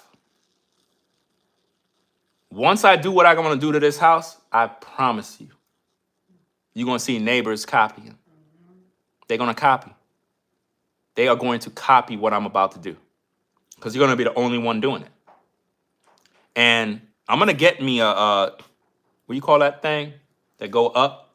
A drone. I'm gonna get a drone because I want to see how it looks from above. Because I'm about to do this lighting on the house, and it's gonna look fly. I'm about to do that. You know what I mean? And it's dope. I'm gonna do something totally different because a lot of people are doing Halloween decorations. I don't care about none of that garbage. That's just a waste of damn time. I'm doing something that actually make the house stand out and make it look good, and then make my lawn stand out at night. You know what I'm saying? So I'm about to light this whole place up, and it's gonna be looking like a castle. And anybody that drives by gonna be like,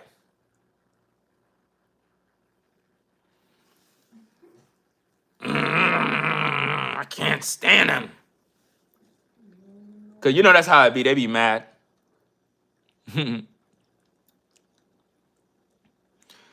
Why is this clown saying you drunk? How the hell am I gonna be drunk drinking a soda? How am I gonna be drunk drinking a soda? Right? People are crazy. People are wild, bro.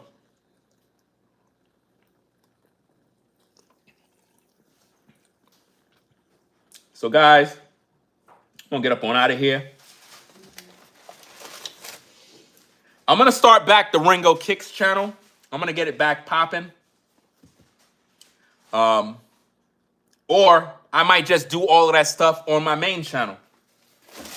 Because to be honest with you, I don't know how I'm gonna do it, bro. I have to see. I have to see what I'm gonna do. I just don't like when people hating on me for winning. Don't hate on me for winning. I'm just enjoying my life.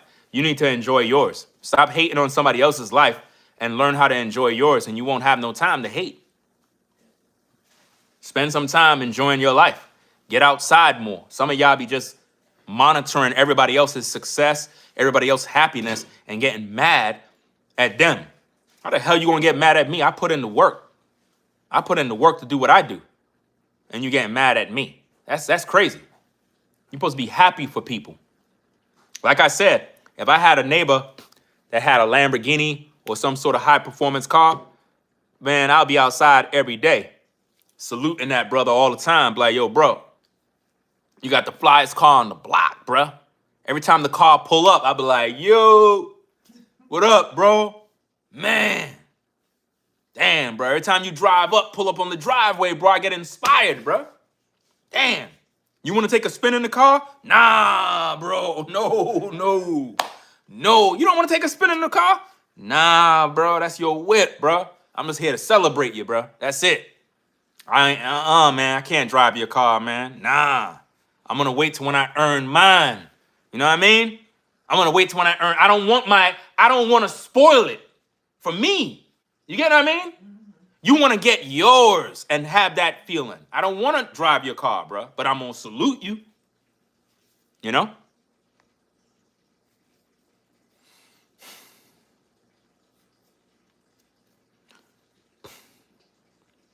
The troll asks if you, what? What he said? Do you DoorDash on your scooter like RoboCop?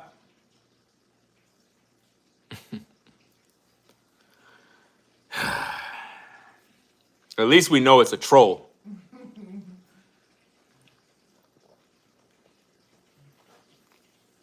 How much do trolls get paid? Like, for real. You know what I want to do? I want to interview a troll. A real troll. That's your job on social media. Meaning, you go from platform to troll people, and this is your business. This is what you do.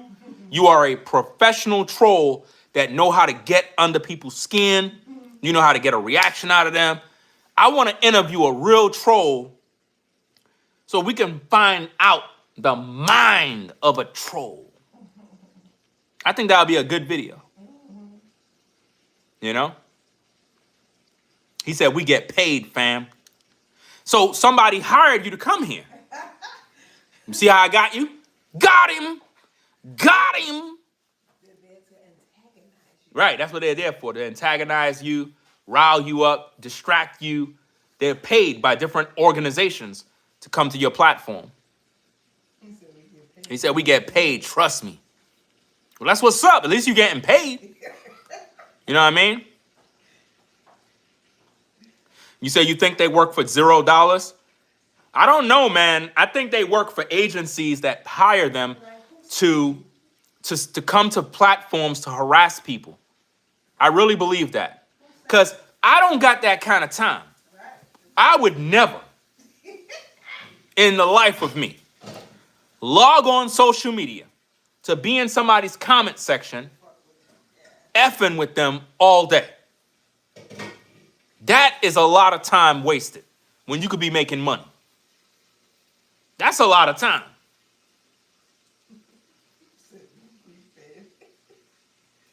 Government shutdown.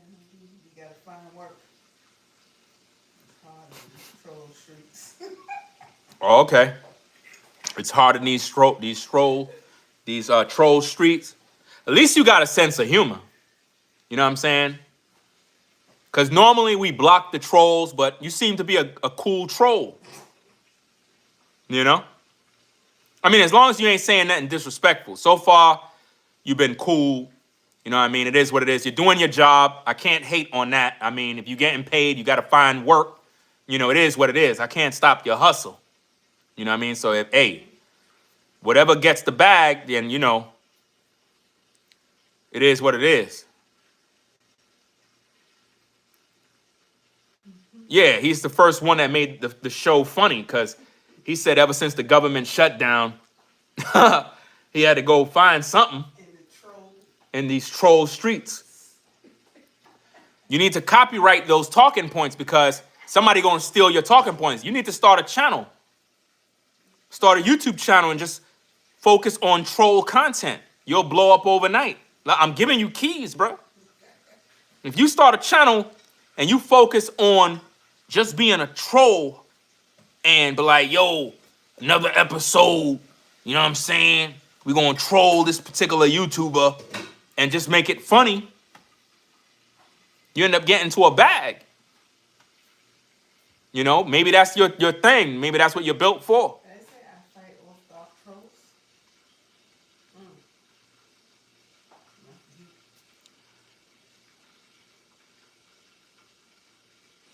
Somebody said that's racist.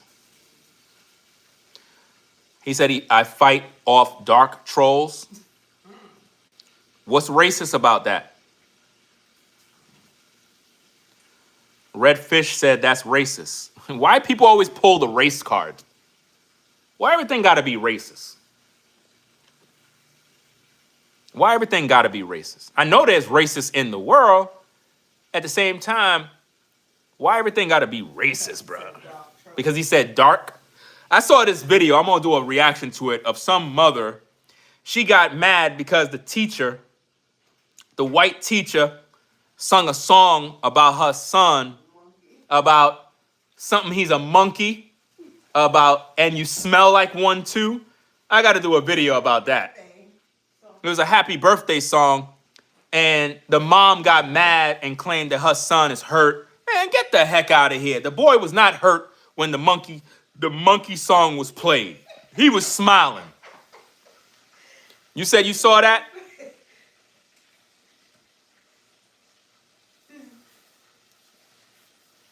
You said you saw that too? I'm going to do a video about it. Talk about it, man. I think she's just trying to get paid. I hope they don't fire the teacher. Now, I ain't going to hold you in the South. I believe that happened in the South. Was it in the South? I don't know if it happened in the South. But in the South, in a lot of these schools, these white schools, they like calling kids monkeys. They like calling kids monkeys. I ain't going to hold you. Black kids. So I wouldn't be surprised if the teacher is racist and thought it was funny, because as a white teacher, something should tell you not to use that. But then again, here's the thing. Let's break the curse, man. Let's break this mindset. Why is it that a song about a monkey make black people angry? Why do you feel you look like a monkey? That don't make no sense. If she said, happy birthday to you, You look like a tiger and you smell like one, two. Nobody would call it racist. So why, when we hear monkey or gorilla, why when black folk hear monkeys and gorillas, they get upset? Are you a gorilla? Are you a monkey? Why, as black people, why do we get mad when people do that? I hope that teacher didn't get fired, because she seemed like a nice teacher. She sent it to the mother too. Oh yeah. Yo, based on what we got, she sent it to the mother. The woman sent it to the mother, so she thought it was cool. It's just a monkey. But see, when you're black and you have this insecurity issue, you think that the teacher's being racist. And the teacher didn't do nothing wrong. Yeah, it's just a cute little monkey. She just figured it's a cute little monkey or a gorilla.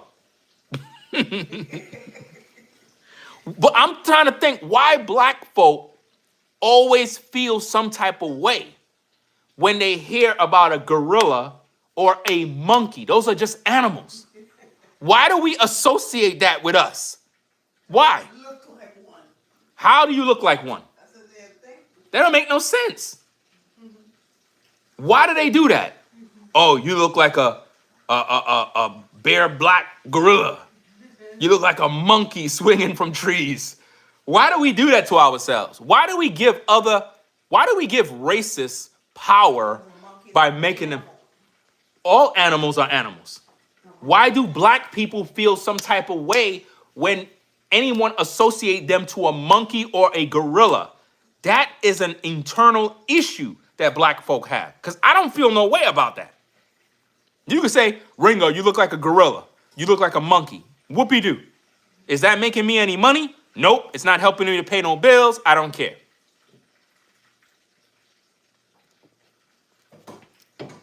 I don't got that victim mentality like other black folk.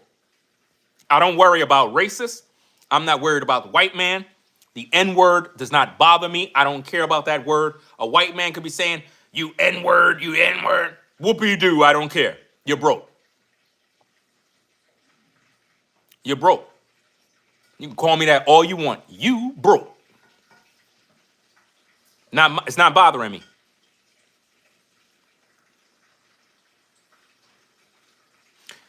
I'm trying to figure out why it bothered black folk. Why is it that black people call each other N-words all day, but when a white man calls them an N-word, they get mad? That's sick. They're not allowed to say it. You say, oh, the white man is not allowed to say it. What? What are you talking about? You call each other N-words every day. You call each other N-words every day. It's cool. Who made up that rule? Yeah, who made up this rule? Since when does calling each other N-words in the black community is now cool? Like, it's crazy, that mindset. Why is this person asking, are your parents from America? What does that have to do with anything? Let me guess. You're one of those FBA people, right? Ready to call me a tether, ready to say this, right? I could read you. I could read the room, right? I mean, like, who sent you here? Are your parents from America? Are they from America? Are you from Earth? Are you from Earth? You're weird. Is your parents from America? What does that have to do with anything?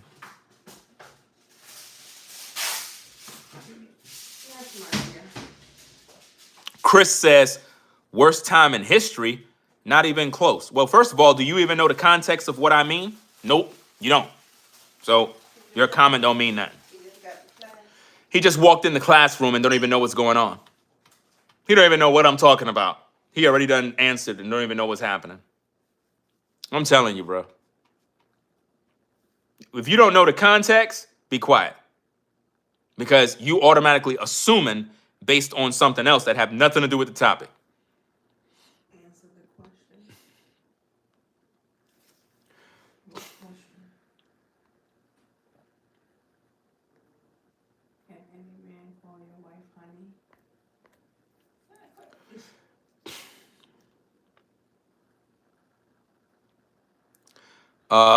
Anne says, can any man call your wife honey? Well, I have a question for you. If you have a wife, could she give me head? Would you be cool?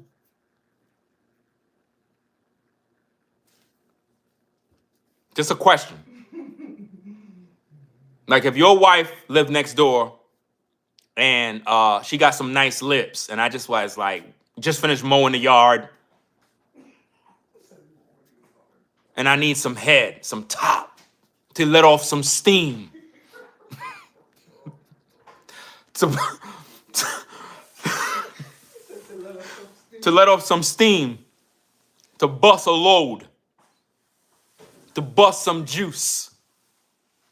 Would you be cool if your wife gave me some top? I mean, if I knock your door. Hello? Who is it? Oh, it's me, your neighbor. It's kind of late. How can I help you? Is your wife home? My wife? What do you want with my wife? I want some head, dog. Like, is it cool? Are you okay with that? Honey? Could I call your wife honey while she give me some head?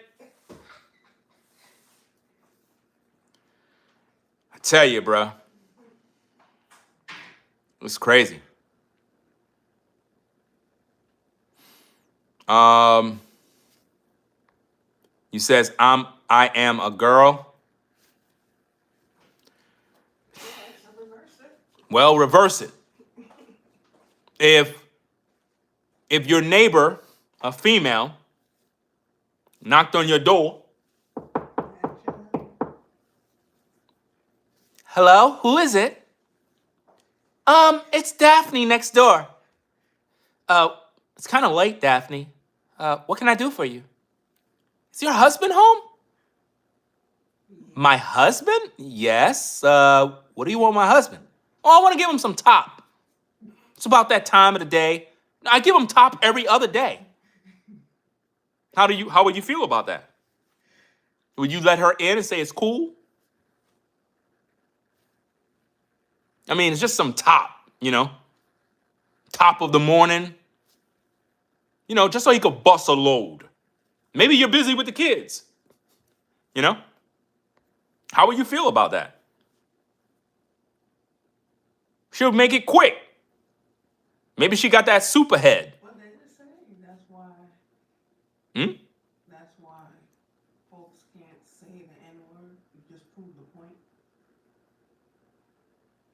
That's why folks can't say the N-word. I don't care about no N-word. I'm trying to figure out why black folk say the N-word to each other. First of all, white folk been saying the N-word. They say the N-word all the time.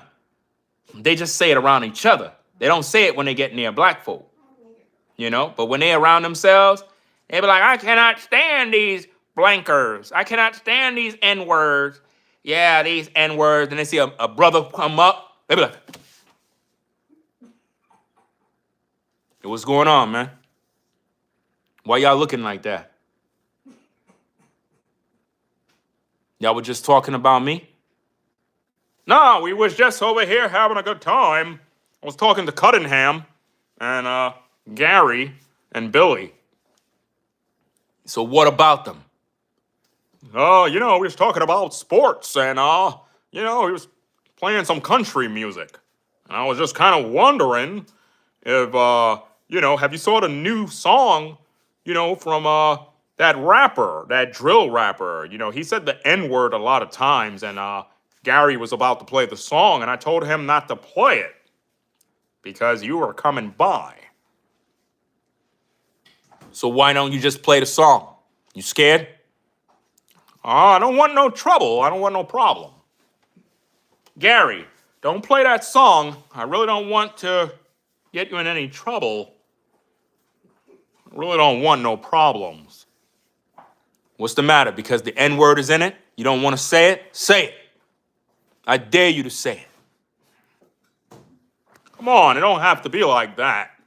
I mean, I understand I'm white. I don't ever use that word. I got black friends. I really do. You know, I try to be kind to all my neighbors, and it's just not cool to say such a thing. What the heck? What's going on?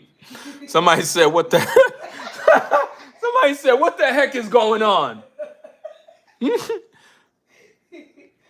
just walked into a crazy show. Yo, when I was a kid, Chinese food was cheap. Mad cheap. I remember I was a kid. I walk into the Chinese restaurant.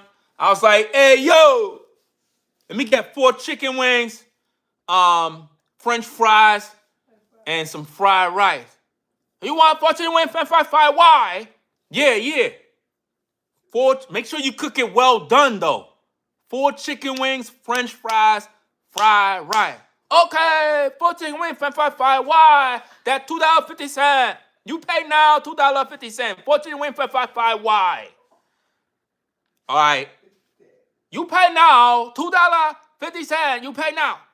All right. Chill, bro. Damn. Remember we used to count them pennies back in the days when you go to the store as a kid? Back in the days in Brooklyn. Y'all remember in New York? Your mom sent you to the store, you had the pennies, you had to count them all out. So I had $2.49. I figured the Chinaman was gonna let me go through. He said, nah. You pay now, $2.50, 4 chicken wings, French fries, fried why? You pay now, go now, pie. It's like, damn, $2.50, I got $2.49.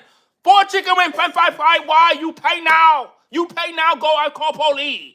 I call police. You pay now. 4 chicken wings, French fries, fried why? Kicked me out the store, bro. He would not give me the food because I lacked 1 penny. He ain't give me the food, bro. They didn't play. The Asian man don't play. Not with his money. He do not play when it comes to his money, bro. They don't give you no hookups. If they say $2.50, it's $2.50. That 1 penny is a lot of money. He did not give me that stuff, boy. 4 chicken wings, 555. Why? You pay now, go. Okay. You know, I went to the bodega to get a sandwich and whatnot, and things was getting crazy in there, man. I walked in, you had a guy, he was stealing, and the Dominican guy was there. He's like, hey, primo, hey, I tried telling you, listen to me, papi. I tried telling, hey, papi, primo, come over here to the counter and pay. Hey, deja eso. Don't go over here. Don't let me have to go get my knife or call my son or get my gun. I don't want no trouble. I don't want no trouble with you. You know, mi madre, she come to the country, and mi padre, she go to the supermercado. I don't want no trouble. You know, you to loca en la cabeza, papi. Don't play no game with me now. All right, I don't want no trouble.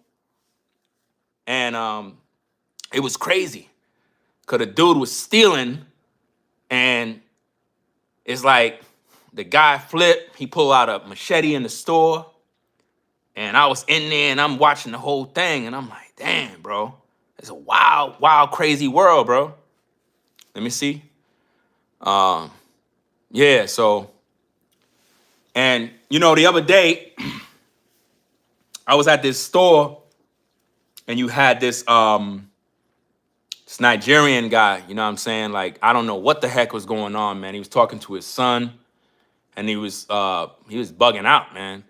And I tried to stay out of the business, but it was kind of interesting listening in, because he was talking to his son. He had some weird name, man. He was like, whatchamacallit, he's like, Undumi. Your mother, she tell me. I try tell my son. He don't listen to me. Oh. Undumi, your mother tell me she go to school. and you don't want to listen to your teacher to get your lessons. So I want to tell you that your mother tell me to take away the money from you. I am your father. Oh, I don't want my son to go to the prison and enter with a man. I don't want that for my son. Undumbi, listen to your father. Oh. That's how he was talking in the store. Because Undumbi, it was like, I think his son was Undumbi. That was the son name.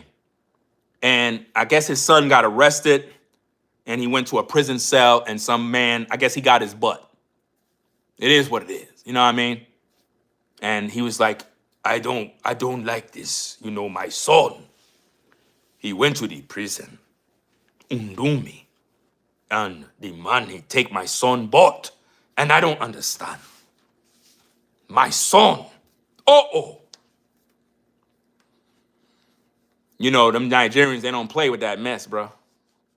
He found out that it took his son butt in the penitentiary with Diddy grease. That's sad, bro. Anyway, guys, I'm gonna get up on out of here. I gotta get something to eat, man. Hope you enjoyed the show. Subscribe to the channel, man. If you like the content, subscribe. Double tap to give it a like. It is what it is, guys. If you like the content, it is what it is. So I'm gonna get up on out of here, man. If I made you laugh, subscribe to the channel. If you don't like my content, maybe next time you'll like the content. So I'm out of here, guys. Y'all take care. Peace and blessings. We out. Peace.